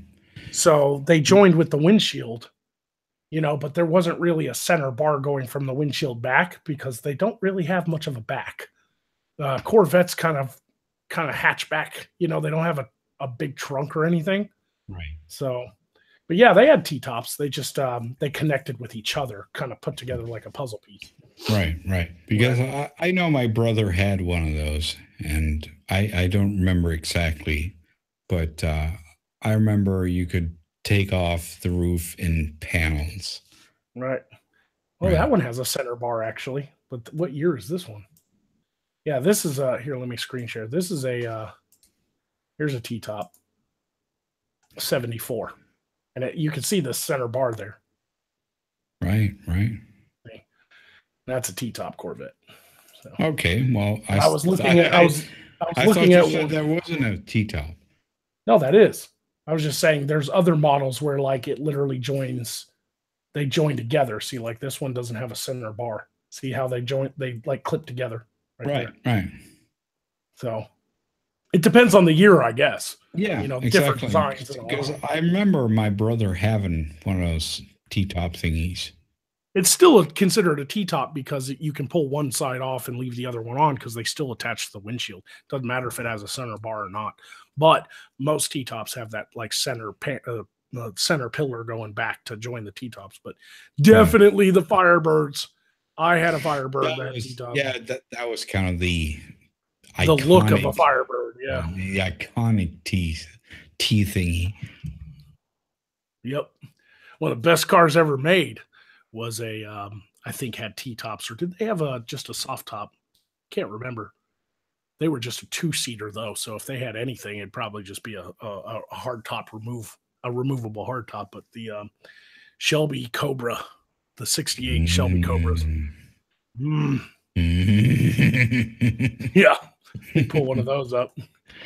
We're going there, huh? Oh yeah, Shelby, man. They're so hard to find for sale too, man. Like that fucking, like you can buy a kit and build it yourself, but it won't be a real Shelby. I mean, no. I mean, you know, look at that sexiness. Look at that fucking car. 65 Shelby. For sale in Hawaii. I wonder, let me see how much they want for it. Oh, there's no way they only want $38,900. I bet that's a kit car. Yeah, probably. No. Wow, that one's only $57,000. Well, that's more reasonable. Yeah, most of these, like, maybe it's because of where they're being sold, but man, I'd be willing to bet some of these are fucking kit cars, man. Yeah, probably. Because like most of the time when I see a Shelby for sale, it's like 100,000. You know, like they're pretty rare. These probably are fucking kit cars, man. And they're not getting any less rare. No, yeah, Shelby's gone, man. He's dead. Yep. Oh, those are sexy cars, though. Those are cool cars. I always like the MG midgets too. Have you ever seen those? I don't know. Which one of those? 60s. They were an English car, but they sold them in America too. These were sexy little 2-seaters. Some of these older models are kind of ugly looking, but I like the 60s with the metal grill. When they started getting plastic bumpers on them, I stopped liking them. I don't know. Those are tiny cars, though. Look at that. Those are full-size people. Those are chicks. That picture looked like it's from the 70s. Look at them bell bottoms. Look at that shit. Yeah. What's a favorite car of yours? Come on, let's show the people. No, but my favorite car is Corvette. Well, obviously, since you said you've owned literally every fucking make and model. Yeah. You don't have any other favorite cars? I like 60s muscle. 60s. I mean, you mean like dream cars? Yeah, just pick a car that you like. Fucking hell. Well, I mean, I've always wanted to have okay, yeah, there we go. 60s muscle, man. Barracudas. I've always wanted to have a fucking Lamborghini. Oh, come on, man. You can do better than that. No. I mean, what, a Diablo? What? No, like a newer one, like the Murcielago or something. Yeah, there's those. Those are definitely the preferred car of like super wealthy rappers. The fucking Murcielago. Yeah. Here's one that doesn't really look like a Lambo. That's fucking 4 doors. I know. They all have to do fucking SUVs now. That's stupid. Have you seen that fucking Porsche? That's ugly as fuck. Who the fuck would do that to a Lamborghini? No, but I'm talking about the Porsche, right? I'm talking about this picture I just pulled up. Are you seeing this shit? Look at this paint job they put on a Lamborghini. Okay, yeah, well, that's fucking hideous. That's just when they're trying to hide something. Right. I'm gonna put a Predator fucking camouflage on my car. No, but they all do that when they're like trying to test out a car, then they don't want people to photograph it. Is that what that is? That looks like a okay. No, that's just a thing that they all manufacturers do that. Yeah. I thought that was a real paint job. No. Shows you how much I pay attention to these concept cars. I'm not a big fan of like concept cars and shit, man. No. But one car that I really don't like is the Porsche SUV. I've never cared for Porsches. No, but I mean, a Porsche is like, oh, okay, a Porsche, fucking sports car, whatever. But a Porsche SUV? Hey, look, it looks like an electric razor, just like all the rest of them. It's the fucking ugliest SUV ever. Oh, that's not true. That's not true. I'm going to show you the ugliest SUV ever. Show me the ugliest one then. There it is. That's the ugliest goddamn car in the world. There's tons of these driving around Arkansas too. Goddamn PT Cruisers. Fuck them. I hate them. They're ugly. Okay. I cannot agree with you. Look at this. Somebody put fucking Lambo doors on a PT Cruiser. Yeah, I don't care. That's some aftermarket shit. Oh, look. That is a fancy rich person PT Cruiser. They got white walls and a goddamn vinyl top. They put a big ass fucking like Rolls Royce fucking thing on the front of the hood. Yeah, it's stupid, but it's still not as ugly as the fucking Porsche thing. How do you fucking like these cars? Oh, PT Cruisers are the worst. I want to see what the fans are saying about this. No. Lamborghini LM002. Somebody's recommending. Lamb doors on a PT. That's right, Michelle C. That's right. That's what I said. There you go. Worst. Here's another worst car ever. Let me see. Plymouth Tornado. God damn. What the hell is that? Is that the Batmobile? It's the 58 Plymouth Tornado. Goddamn ugly ass car. I mean, that is kind of front. Well, you would turn some heads though, because people don't typically see them driving around. You know? Oh, fucking hell. Here, I got something for you, dude. Here's a they started doing this at the bike shows I went to. They take a big block V8 motorcycle. They take a big block V8 out of a car. Right. And they put it on a motorcycle. There you go. Look at that. Yeah, that's a small block. That's like a Windsor. But look at the fucking radiator. Oh yeah, I've seen that before. It's you like, know how fast this fucking thing would go because of how much fucking torque and fucking power it has. I've seen that before. It's like when they take a Corvette engine and put it on a fucking motorcycle. It's like you are insane. You got a V8 on a fucking motorcycle. Like, yeah, the rest of this probably weighs 800 pounds. That's about it. Right. And then the engine is probably like 1,200 pounds. That's for somebody who wants to feel the power beneath their legs. Look at that's a big block. Look, it's going to vibrate between my legs. Jesus, he had to put it on a chopper frame because the big block is so goddamn big. Yeah. Fucking extended wheel and shit, you know? Yeah, he probably had to buy. Look at this crazy fuck. He probably had to buy a Corvette and just dismantle it. The Lazarus Mighty Maserati V8. It's a Maserati engine on a fucking motorcycle.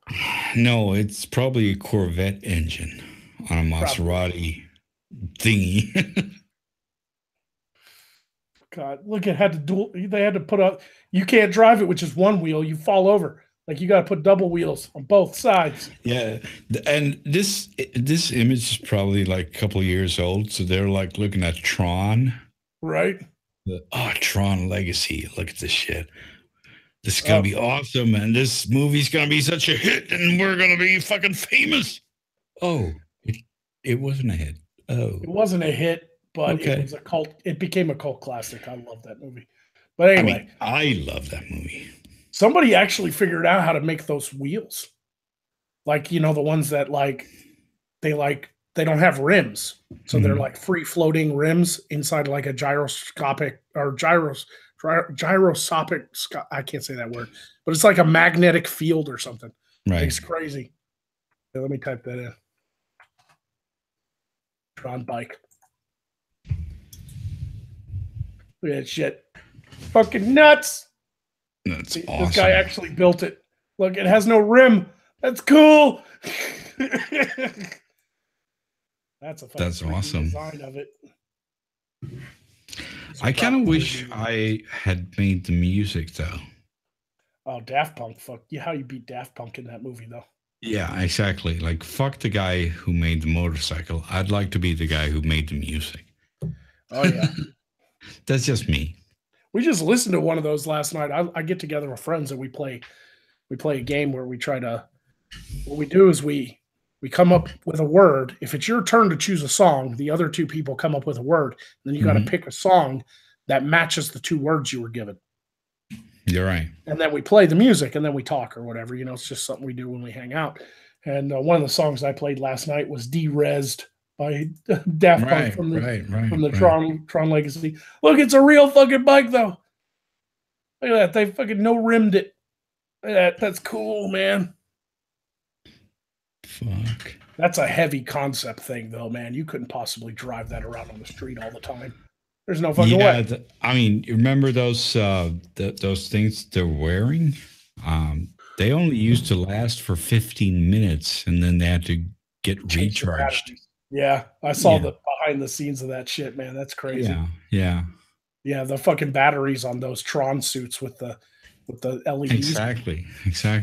What's weird though is you can now, because it's been so long and the technology's gotten better, you can buy like LED light string that you can run through clothing and then have like a battery pack in your pocket that takes like AA's and it'll last all fucking night while you're out at the rave. Like your clothes can glow. Like it's so low powered, but it's bright and it works fine. Right. Okay. Back when they made that movie, 2010. Hold up. I have to go to the toilet. So go piss. Yep. Turn off your mic. Remember? I know. Remember from last time. I shall entertain the audience while he is pissing. How's everybody doing tonight? Yeah, we get together. I'm sorry, bang my desk. We get together and just start talking bullshit, man. I'm surprised you guys put up with this. Seriously. It's been like 3 hours of us just bullshitting. We're dying. Why are you dying? Worship me. Yes. Worship Magog. I'm back too. I'm back to doing videos. Full-time YouTube right now. Like, I'm hoping that I can get enough support over the next couple months to justify me actually keeping it full-time because I'm done with school. So I'm no longer getting money for the GI Bill because the GI Bill's done. But if I can gain the support over the next couple months, I won't have to find a job. And I can do full-time YouTube. So let's just see how it goes. But now that I don't have school, I'm doing all kinds of stuff. All week, I've been real productive. I did a video on Thursday, Magog video. I did a Midnight Drury. And I did the overlays for side quests, getting ready for the live show there. Like, we are fucking rolling now.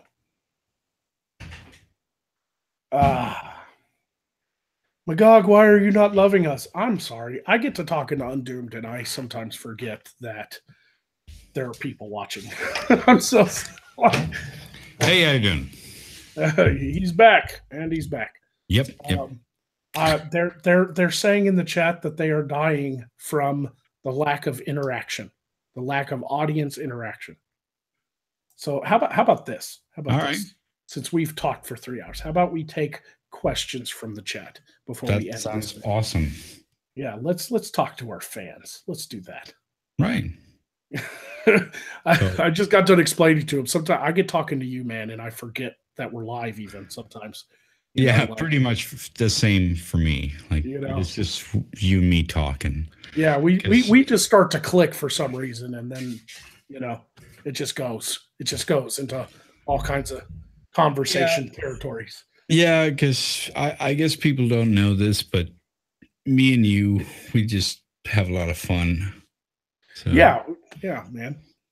It's definitely cool too to just talk to somebody about all kinds of shit and it be just two people talking because a lot of streams are all about, you know, get 10 people in here and we're going to have a debate or we're going to have a fight or we're going to have a, blood yeah, sports or I don't listen. I don't ever listen to this shit because if there's more than three people, I kind of lose interest. Brockus wants to know, is there a possible collab of the two of you in the works? Well, not right now, but Not I would certainly not rule it out. right. We have already worked before in the past. It was a smaller Yeah, project. It was the exactly. Cringe and Ire. It was the Cringe and Ire thing. I got Undoomed to narrate part of it. But that wasn't really a collab between Magog and Undoomed. It was more of a side project that we were doing with Free Press Kekistan at the time. And it was just this kind of funny narrative. You guys probably remember that. But I certainly wouldn't say no to a collab if you ever have the time. Right, right, Let's pick a video of a complete fucking moron and let the wizard and the faceless man tear him a new one. right.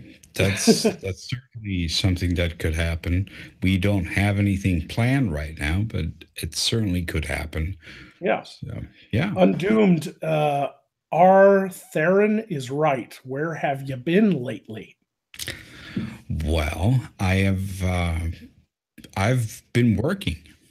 I have I'm not doing this as my full-time thing, so when my day job calls and they want me to do stuff, I'm like, "Oh yeah, I'm there."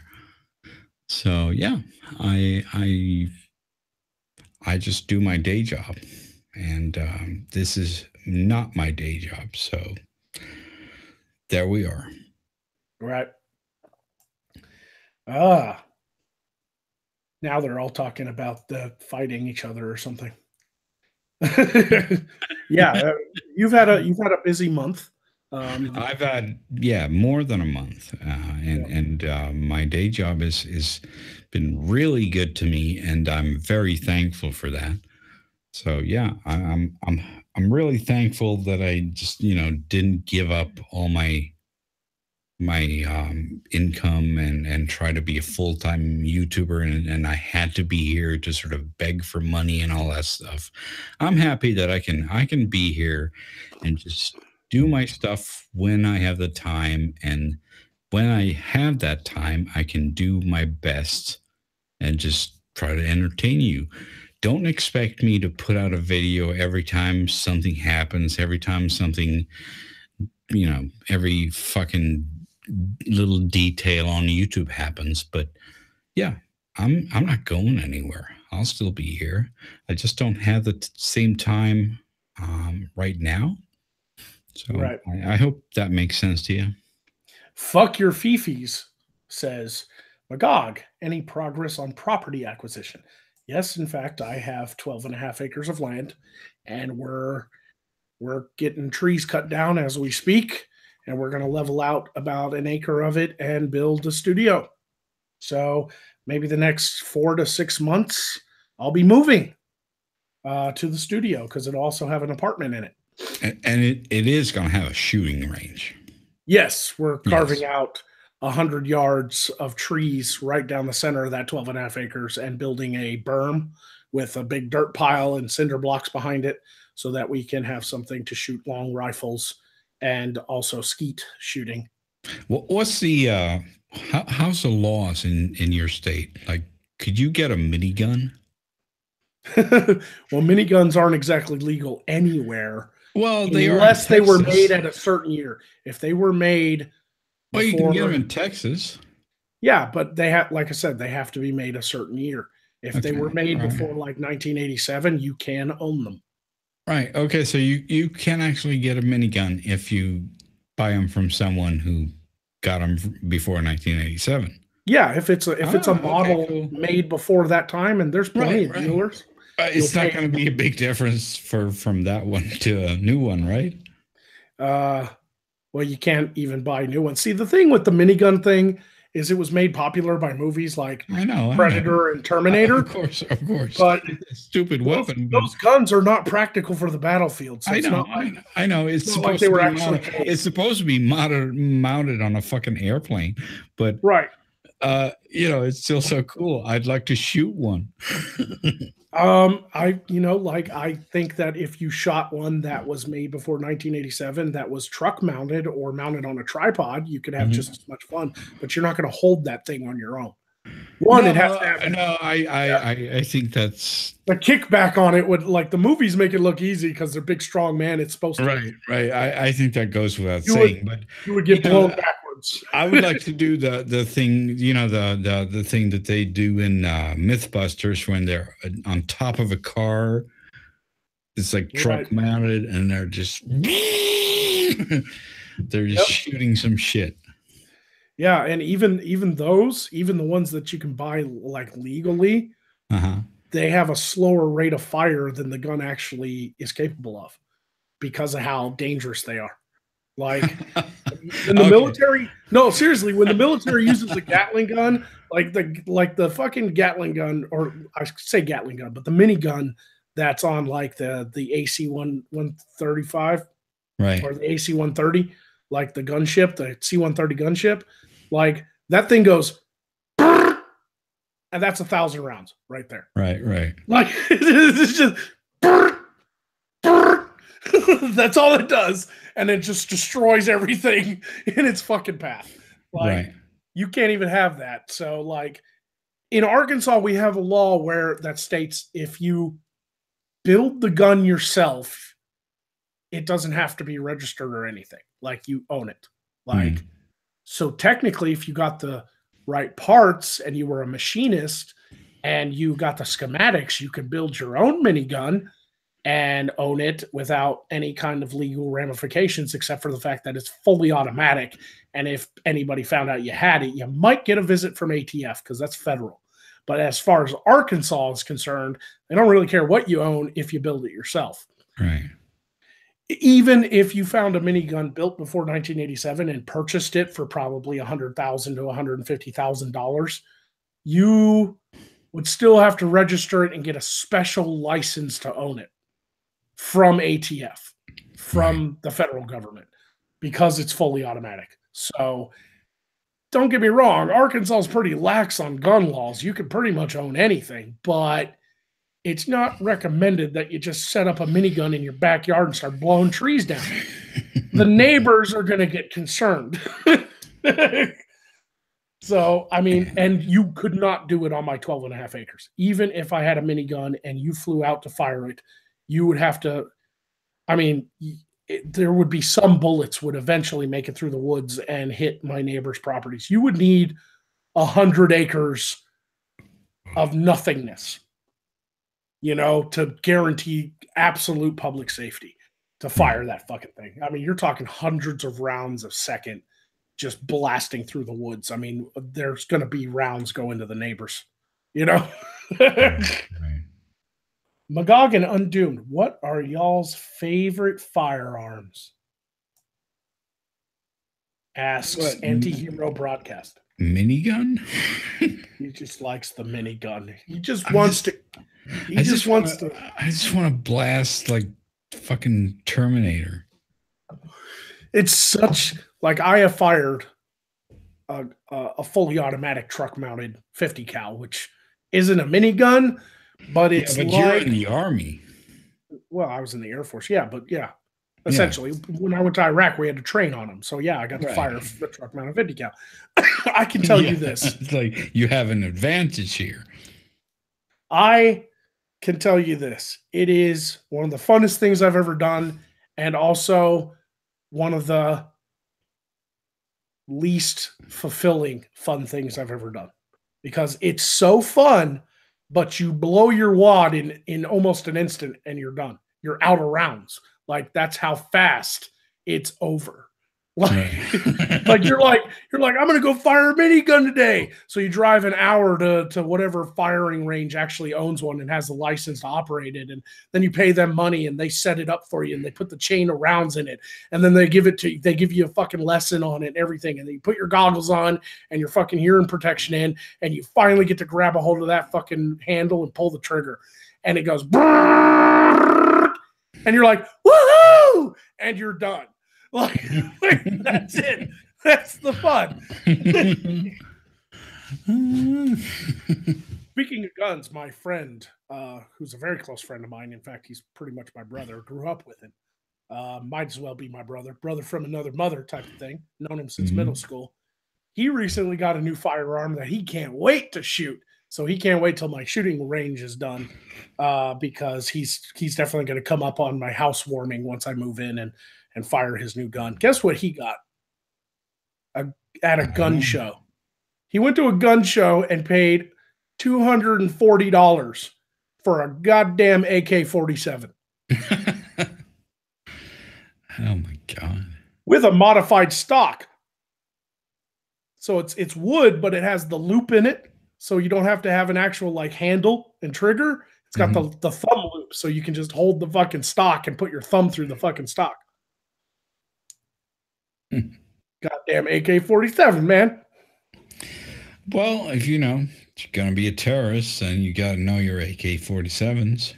Yep. It is the preferred rifle of our enemy. It's the preferred weapon of our enemy, sir. It makes a distinct sound when fired at us. Tell me what movie that's from. Stuff, right? Tell me what movie. Let's see if they guess it in the chat. What movie is that from?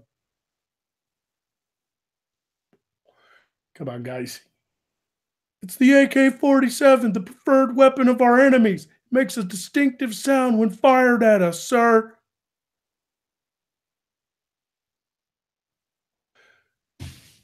Come on. Undoomed, you know that movie. Come on. No, I don't know. I'm just waiting to see if the chat does, but I don't really know. Really? No. Oh, man. Full Metal Jacket, Silverado. Come on, guys. Which one is it? It's Heartbreak Ridge. Clint Eastwood. Okay. Never seen Heartbreak Ridge? You got to watch Heartbreak Ridge, man. Well, I think I have, but it's just one of those movies that went in one ear and out the other. A great movie. Oh, Panther Piss. It's one of those like comedy war movies, but it is based on a true story. It happened in Vietnam, but they updated the movie to actually happen in Grenada, but essentially it's the same story. But I love that part. Basically Clint Eastwood is a gunny who has to take over a ragtag group of, outcast Marines and shape them up, Right. I love that. I love it when he's like marching and they're walking by the lieutenant and his assistant, and he's like, Jones, give me a Jody. The guy, they have to make up a Jody because they're marching past, the LT or the captain. And he's like, Model A Ford and a tank full of gas, handful of pussy and a mouthful of ass.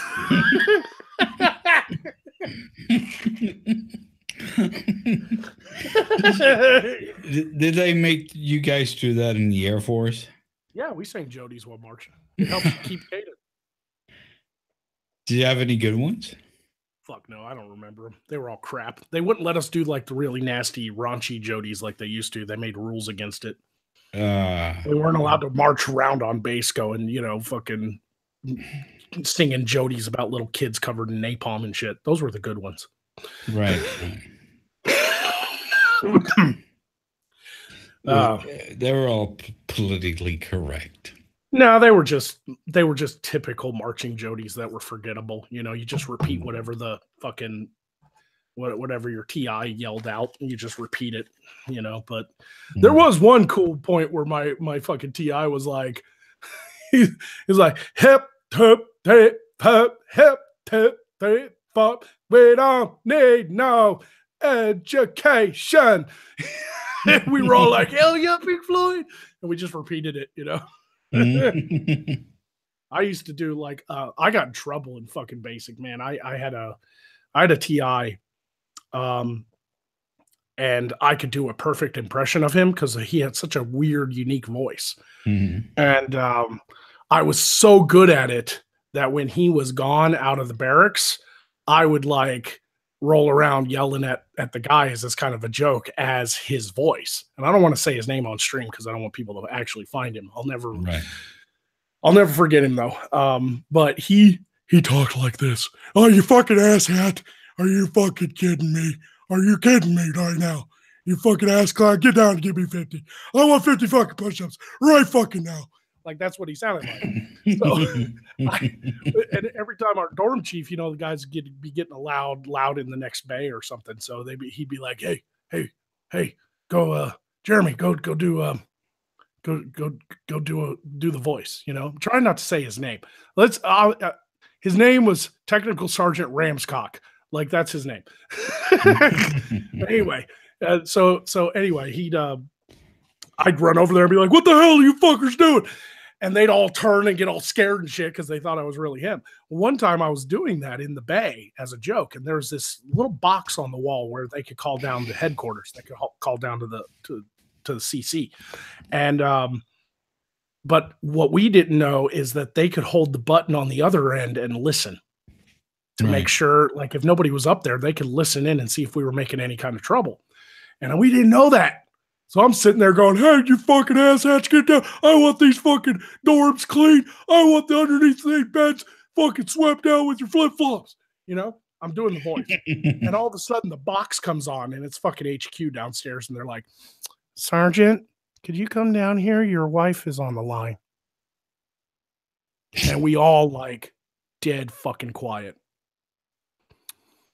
And I went over to the box. I was like, "Oh shit, what do we do?"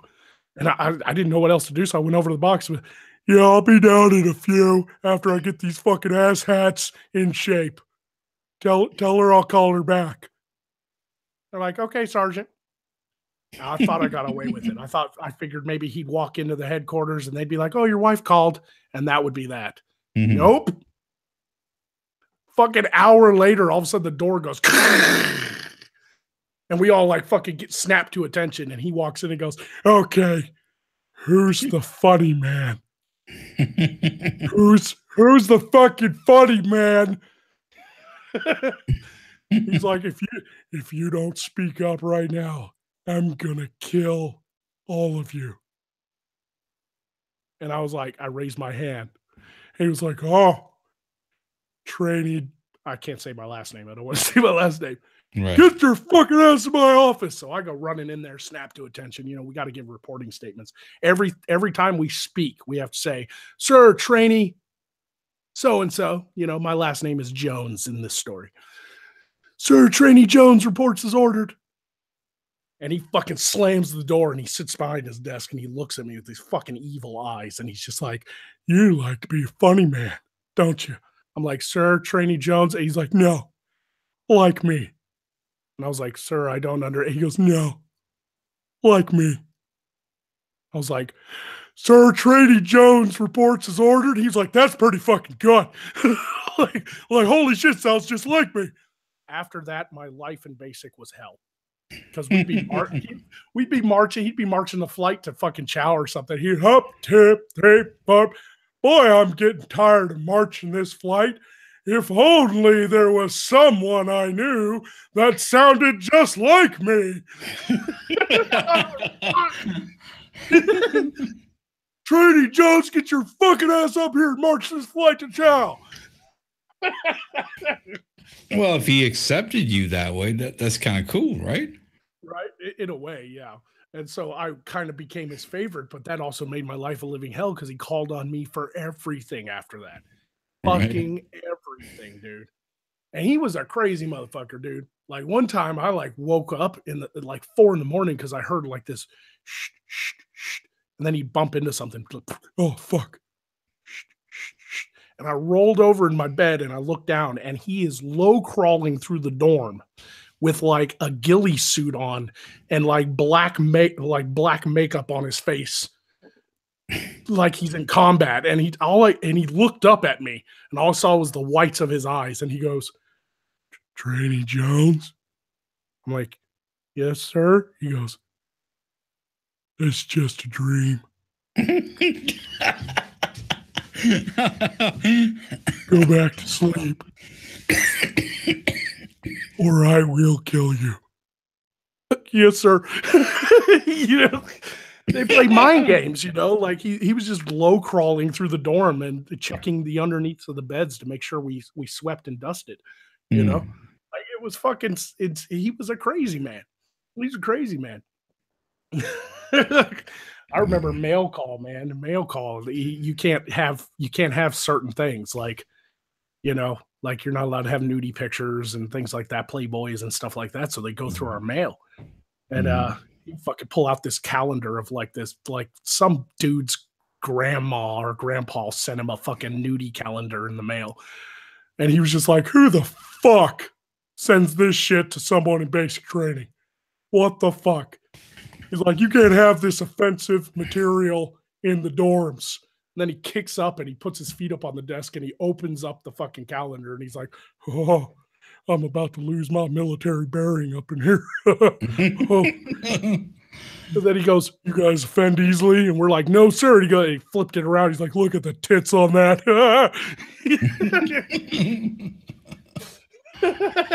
Jesus. Yep. Yeah, I'll never forget him, man. I'll never forget him. You're a goddamn asshat. He'd always call us asshats. Asshat or clowns. Ass clowns. Ass clown. And, I remember getting off the bus. You have all these awesome things and you chose ass rape? Right. And that just kind of stuck. Sometimes you don't get to choose. Sometimes the audience chooses it for you. I know about that. Yeah, that's true. But man, that was, I mean, simultaneously the most stressful time in my life outside of being in Iraq, but also just like Iraq, simultaneously some of the funnest times I ever had was basic training. I remember stepping off the fucking bus thinking I was ready. I was like, man, I grew up in a military family. I know what this is all about. And there he is, standing on the curb waiting for us to all get off the fucking bus. And every person who steps off that bus gets something. Like, first guy steps off the bus. Fuck you looking at? You know? They instantly want to drive fear into your fucking mind the moment you step foot off that bus. Right. So how about this new military? How do you think they're going to do? Oh, that sucks. That sucks. I have some buddies that are still in. What was that? That was just 3 days ago, right? The UK military had someone. What was that? It was a girl. Yeah, the girl cried, and so he got court-martialed. Yeah, a girl cried, so he got court-martialed. The drill instructor got court-martialed for making a girl cry. Yep. Are these the guys who want to send to war? I thought we're creating killing machines here. No, apparently not. Not in the UK anyway. I can't speak for Army and Marines, but I can say that people are really tamping down on the rules in basic in the Air Force, because I have friends that are down in Lackland and they're like, man, them TIs have to watch what they say, man, because they get fucking in trouble. I know, but that's not the way it's supposed to be. It's supposed to be the new recruits. They're the ones who're supposed to shut the fuck up. Yeah, they're giving too much power to these like offended idiots that step off the fucking bus. It's like, oh, I'm offended. I'm offended. I'm offended. Fuck off. Anti-Hero Broadcast asks, Magog, dude, what was the best and worst part of Iraq for you? Oh. Ooh, that's a hard question. Okay, the best part of Iraq. I know what the best part was, but go ahead and tell the worst part. You know what the best part? What do you think the best part of Iraq was? That's when you stole all the gold. That wasn't me. Yeah, it was. No, those were the early guys before they had regulations in place down there, man. Yeah. You think I'd be doing this shit on the internet if I fucking stole Saddam's gold? Yeah, we'll say that. Now, the best part was definitely being part of the team, you know, camaraderie, building a brotherhood, you know, guys I'll never forget. I have a tattoo of my unit on my arm, you know, like they're a good group of guys working with my TC. My favorite truck commander was Dan, I won't say his last name, but his call sign was Redneck.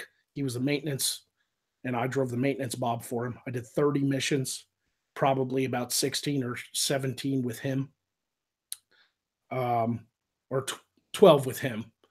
I fucking driving all over Iraq, man, just fucking booking it, man. It was good times, man. Fucking good times. Right. It was like road trip through combat zone, you know, like that's all it was. It was just road trips every day, eating beef jerky, smoking cigarettes, and hoping a bomb doesn't go off. That's all listening to Steppenwolf. Right, you know, fucking turning up. You see all these fucking Vietnam movies just coming back. Right. And a lot of the funny antics we got into, you know, like the practical jokes, the pranks to build that camaraderie. Right. I got smurfed. I smurfed a guy after that. I can explain what smurfing is if anybody wants to know. Do you know what smurfing is, Undoomed? No, I don't think so. Well, you know, in Iraq, you have shower Cadillacs, bathroom Cadillacs, which are these trailers with showers and bathrooms in them. But if you're in a place that doesn't have those, basically all you have is porta potties, you know, fucking porta johns. And in the middle of the fucking desert, 126-degree heat, you got to run to fucking take a shit. So we parked up our trucks at K-Cross, which is the border between Kuwait and Iraq. And I had to take a shit, bro. I fucking had to go before we rolled, right? So I ran to the porta john, and I'm sitting on the fucking toilet.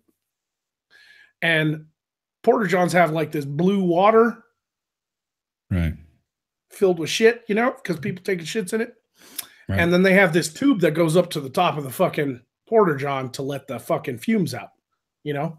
And it's like a chimney. And I hear whispering outside the porta john. I'm like, what the fuck's going on? And my fucking team is out there. They're like, oh, he's in the fucking john. They grab a rock and they drop it down that chimney. They climb up on these barrels and they drop it down. It goes splash. Boiling hot blue shit water just hits you in the fucking ass cheeks, man. Just smurfs the shit out, turns your ass blue for a week, and it fucking burns because it's sitting in the fucking desert heat all day, boiling. Oh God, that sucked. That kind of reminds me of The Abyss. Well, why? Because that's exactly what happens to him. He has to stick his hand down the blue water. Because he lost his ring, right? Yeah. And right. He has to stick his hand down the blue water, and then for the rest of the movie, his hand is blue. Yep. That shit does not come off easy, man. Yeah. Worst times of Iraq is when we got hit. Plain and simple. I mean, luckily, my tour, nobody died. We had some previous tours and other teams, but we had one night where we were on Dirty Tampa, about 4 miles out of Scania, and our lead MRAP got hit with an EFP. And I was a mile and a half back in the maintenance bob, and it shook my truck. It must have been a 400-pound bomb. And it just lit up the night sky. And EFPs are what convoy people really fear. Like IEDs ain't shit compared to an EFP. EFPs are fucking horrible. They are terrible. EFP stands for Explosive Form Projectile. It's basically an IED, but instead of blowing up underneath your truck, what they do is they pack this tube with a copper plate and put all the explosive behind it. When it goes off, the explosion shoots the copper plate out and melts it into a spear and punches right through armor. Right. So our MRAP got hit with an EFP, blew a 12-inch hole through 8 inches of armor like it was butter, bounced around inside. The gunner took hot copper to the leg. It melted through his skin and muscle, and grafted to his bone. Like he had hot copper grafted literally to his bone, like to his femur. I guess that made him Iron Man. He definitely was set off metal detectors the rest of his life. The driver and truck commander in the front seats took shrapnel to the face and neck Right. And we had to medevac them guys. And the moment that happened, comms went black. Oh. So we couldn't get a Blackhawk to them. We set up a landing zone, but we couldn't get the Blackhawks on the radio. So we had to medevac those guys. We had to throw them in the back of another truck on stretchers and bust ass to Scania, get on the base and get them to the hospital. That was a bad night. Right. That sucks. Yeah. Here's the thing that I don't understand though. You're Air Force. Yeah. So where's the Stargate? Well, we built it, but the problem was somebody lost the remote. Come on. It's Air Force. It happens. The fucking guys over in supply lost the goddamn remote. But you know, ancient alien theorists say yes. Come on. Michelle C says, I've lost more people that I knew coming home versus overseas. What are your views on the current at-home care for vets returning home? I have many opinion on that, and it's probably way too late to talk about, but it's definitely not the greatest system in the world. It's getting better, though, and I have one hell of a good VA hospital here in Little Rock, but it's still, the VA is understaffed, under budget, and really, really filled with bureaucratic red tape. And that doesn't help anybody. Right. But seriously, though, I just have to know, why were you doing that when you were in the Air Force? Because of my job. Yeah, but why are you not fucking doing aircraft shit? You're Air Force. There are thousands more jobs in the Air Force that have nothing to do with airplanes. We're basically the logistics for all the military, like cargo movement, intelligence, fucking satellites and fucking GPS systems and all telecommunications. Everything is Air Force. What about what do the Navy do? They just swoop in and fucking launch the fucking Top Guns, or no? Navy's responsible for maintaining our presence in international waters as well as guarding our shores. Right. It's not just the fucking Coast Guard. We're talking about fucking keeping our defensive net completely sealed. And they've got a lot of jobs too that have nothing to do with boats. I was in transportation in the Air Force. I was a truck driver. So what did you think I would do when I went to combat? I drove trucks. I just don't understand. I just don't understand why that wouldn't be an Army thingy, right? It was, and they sucked at it, so the Air Force took it over. Why? Why would the Army suck at driving? Because they trucks? suck at logistics. They're good at putting troops where they need to be, but they were shit at organizing cargo movement. I wasn't driving some truck with guns all over it. I was driving cargo. Right. I was in an up-armored vehicle, but I was UPS truck. No, I was driving cargo, like, T barriers to build a new base, or fucking construction materials, or ammo. How is that different from like a UPS truck? Because a UPS truck is a box truck. I was driving a goddamn 18-wheeler with a 40-foot fucking trailer that can hold anything. Okay, I understand, but we're talking about the same thing. We're talking about actually delivering things on time when they're supposed to be there. Obviously there's a difference between driving a UPS truck and driving a military truck that is armored and all that stuff. But do you understand what I mean? Yeah, the UPS is honestly no different than the Air Force on its basic premise. It's logistics. They're trying to do something that is extremely hard, and everyone is always going to be pissed off because who doesn't hate UPS? Even though they're doing the best they can, we all hate those fucking companies and FedEx and everything because they always arrive late. And I'm sure they're doing their best. Yeah. Right. No, I mean, but you know, there's a certain urgency to the logistics of the Air Force compared to UPS being a civilian corporation. I'm not sure you could say that though, because I think that they really have the urgency, because otherwise they'll go out of business. The Air Force is not going to go out of business. If they do a bad job, they're going to get chewed out. But if UPS goes out, you're thinking too small. If we miss a logistics window, if we don't get planes where they need to go, people die. Yeah, but that doesn't matter because there's always more people. There's no more stock for UPS. If they go broke, they're fucked. Yeah, but you're the stakes are higher for them. Yeah, but you're comparing apples and oranges. Like the military is, you got to put yourself in a military mindset. People dying is a bad thing. You know? Sure. I know, but people always die. But we're talking about money here. Yeah, I mean, but I don't know what you're trying to compare. I mean, on its basic premise, yes, the Air Force. I'm trying to troll you. Well, yeah. Yeah, but I have an answer for every one of your questions. You should have just been like, what plane do you fly? You wanted to troll me. You should have just been like, you were the Air Force. What plane were you on? Oh, you know, that's just interesting. Yep.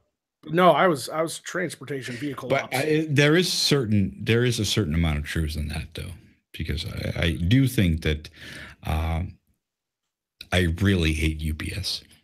A lot of people do. We were just talking about that on the Monday match stream with Chris Raygun and Andy Worski and all them. Like, Chris Raygun was forced to stay up all morning because he's like a late night guy, but he has to stay up all morning because he's already missed the UPS guy. They didn't even fucking knock. They just walked by and put the tag on his door. He was like, I was fucking home.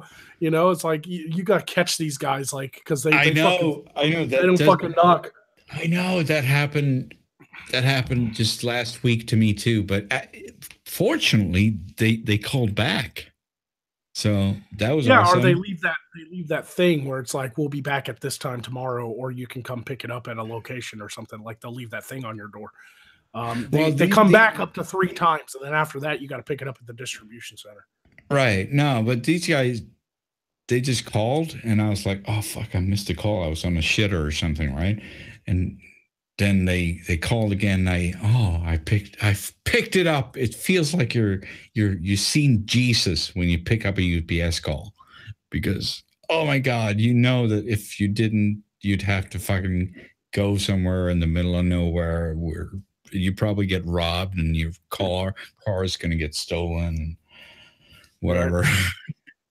But so they called back, and then like, oh my God, you're here. And yeah, can we come by now? Yes, please.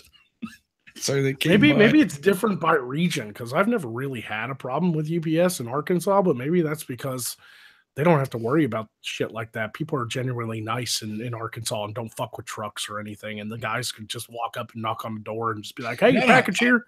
No, I'm sure they're okay. It's just, for me, it was like, fuck yes, please come back. I'm sure they're okay. That no one's going to fucking rob them or anything. It's just, for me, it's like, oh my God, if I'm going to have to go in that fucking bad neighborhood that their distribution center is in, and I'm going to get killed. Yeah, our UPS distribution center is over by the airport. It's a pretty safe area. Okay. Yeah. Right. I guess I'm lucky that way. You know, either way, it's still so, you still feel so fucked if you miss it, because, you know, you could have just been there and everything would have been okay, right?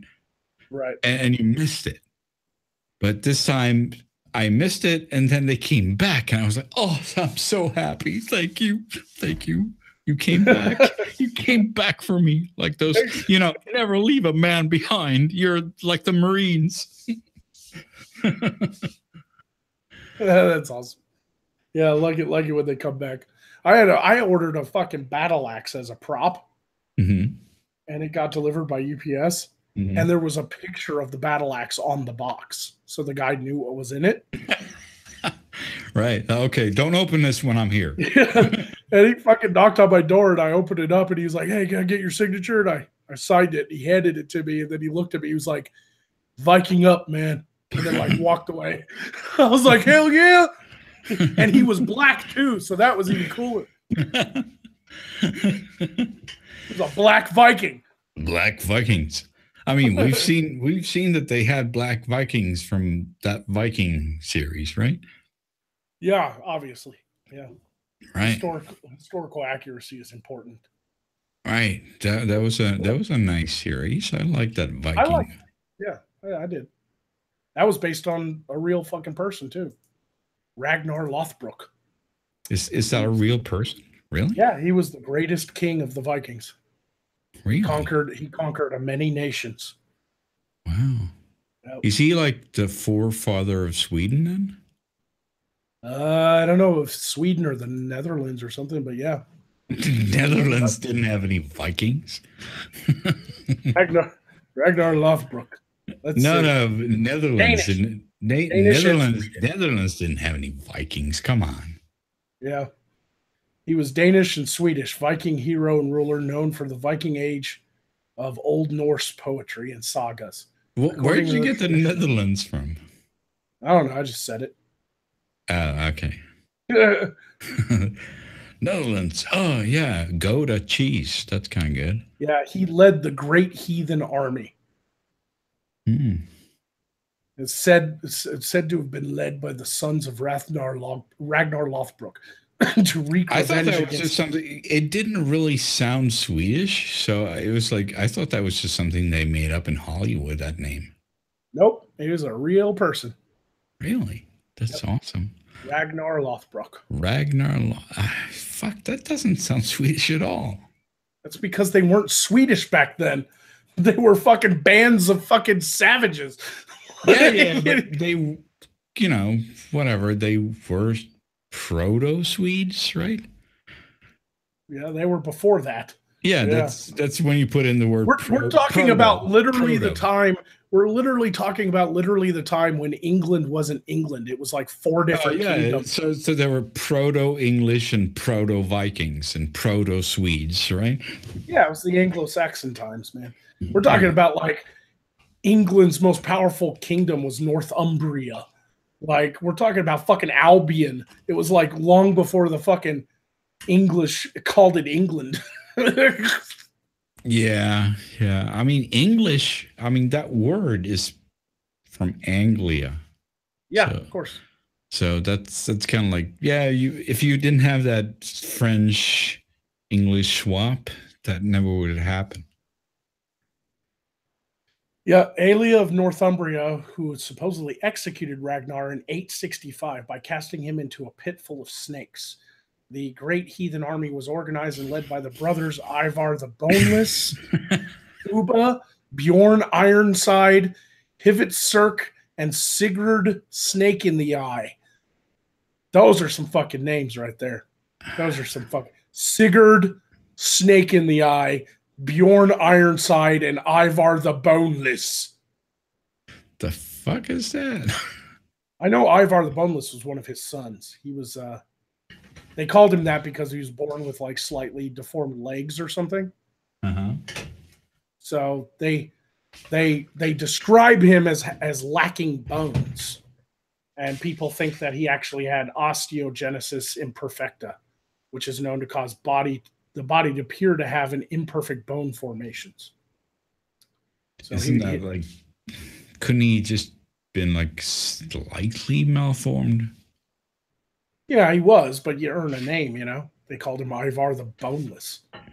Yeah, but I mean, if that name would have been there today, we might have sort of figured, okay, that was some huge thing. But back then, it may have been just a slight thing, right?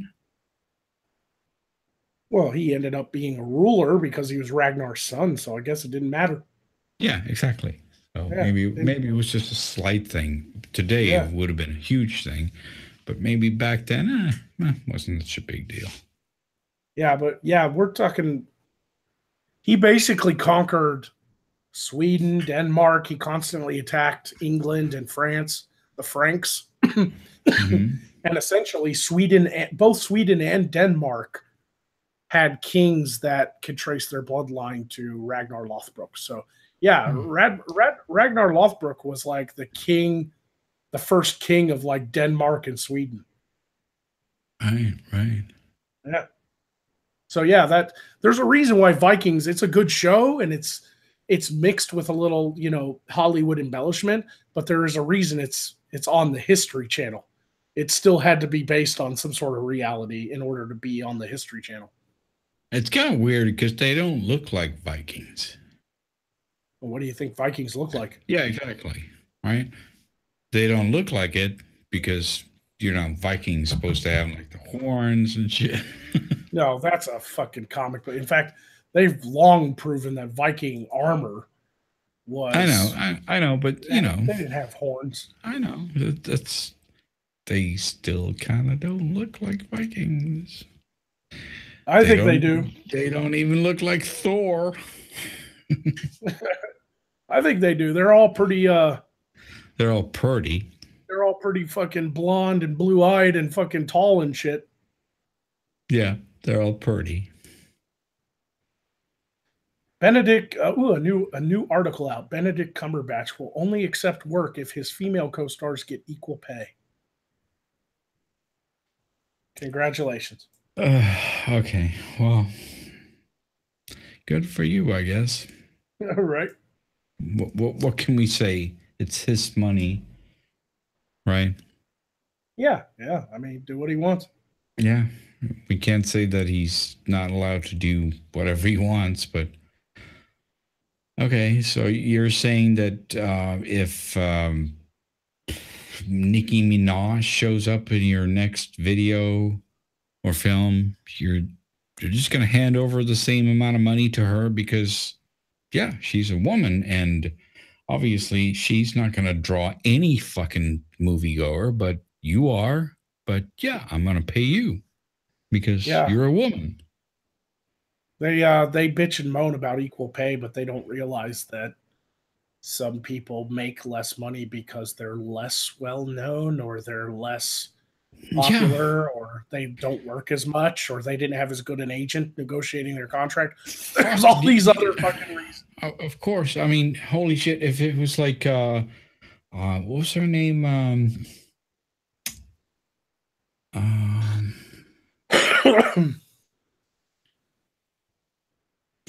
Sandra Bullock, right? Remember her from that movie the other year when she was in space and she carried the entire movie. Gravity, yeah, Gravity, exactly. That was an excellent movie. Yeah, I love that movie, and she was the main character. She pulled it off magnificently, and everything was perfect. I could not really criticize that movie in any way. And why would you want to have some guy come up there and say, well, George Clooney was in there for 5 seconds. You should pay him just the same amount because he's a man and he was in there. Yeah, exactly. Like George Clooney was in it a total of like 15 minutes. Yeah. If he got paid the same as Sandra Bullock would probably be pissed. Yeah. He was just a secondary character, and he should have been paid secondary character salary, whatever that is. Yeah, exactly. Now that's the thing too. It's like they only care about the bottom line, which is the numbers match up. They don't care about the work going into it. They don't care about the representation of like the more popular star. They only care about those numbers matching up so that they can say they won the battle against sexism. Yeah, but then you have this guy, and he's going to give up his pay for whoever he plays with. I don't think he will, though. I honestly think he's just saying that to just like keep the fans happy and loving him and the Hollywood people happy so he can get parts. But ultimately, he walks into a movie production office and goes, "Okay, I want to do this movie. I'm the hero in the film. I'm the main character." And then they're all like, "Okay, we have these other actors lined up. They're the supporting cast. Right. They're going to get paid less." Yeah. You know, You're probably right, because he's probably going to say, "Okay." No, he's not going to say anything, because he's not even going to know about this. He's just going to be handing it off to his agent. Right. And his agent's going to be like, "Oh, well, we can get this, or we can get this, or, you know, what do you want to do?" And he's going to be like, "Get me the most money." Right. But yeah, it's just a publicity thing, I think. I think he understands that an actor who has 5 lines in a movie is not going to get paid the same as him just because she's female. Yeah. Like, he fucking knows that. He's just saying this shit so that it can be out there and they can all know him by his politics. And he's on the right side. I am a very good leftist. Love me, love me. Exactly. Fucking bullshit. Anyway, I think we should probably bring it to an end. It's 4 a.m. here, my dude. Yeah. That's probably true. All right. So, are we, if you have any last words before I kill you? Nope. We're just bullshitting. Thanks for coming out, everybody. All right. Very nice to have you here, as always. As you guys who follow this little channel of mine, you've obviously realized that Magog is kind of my favorite guy to hang out with. So it's probably a repeating pattern. And I appreciate all you guys showing up and listening to all our bullshit, even though we're just talking about everything and nothing, and just nothing in particular. So thank you very much. I will hopefully see you next time, and thank you very much. So bye-bye.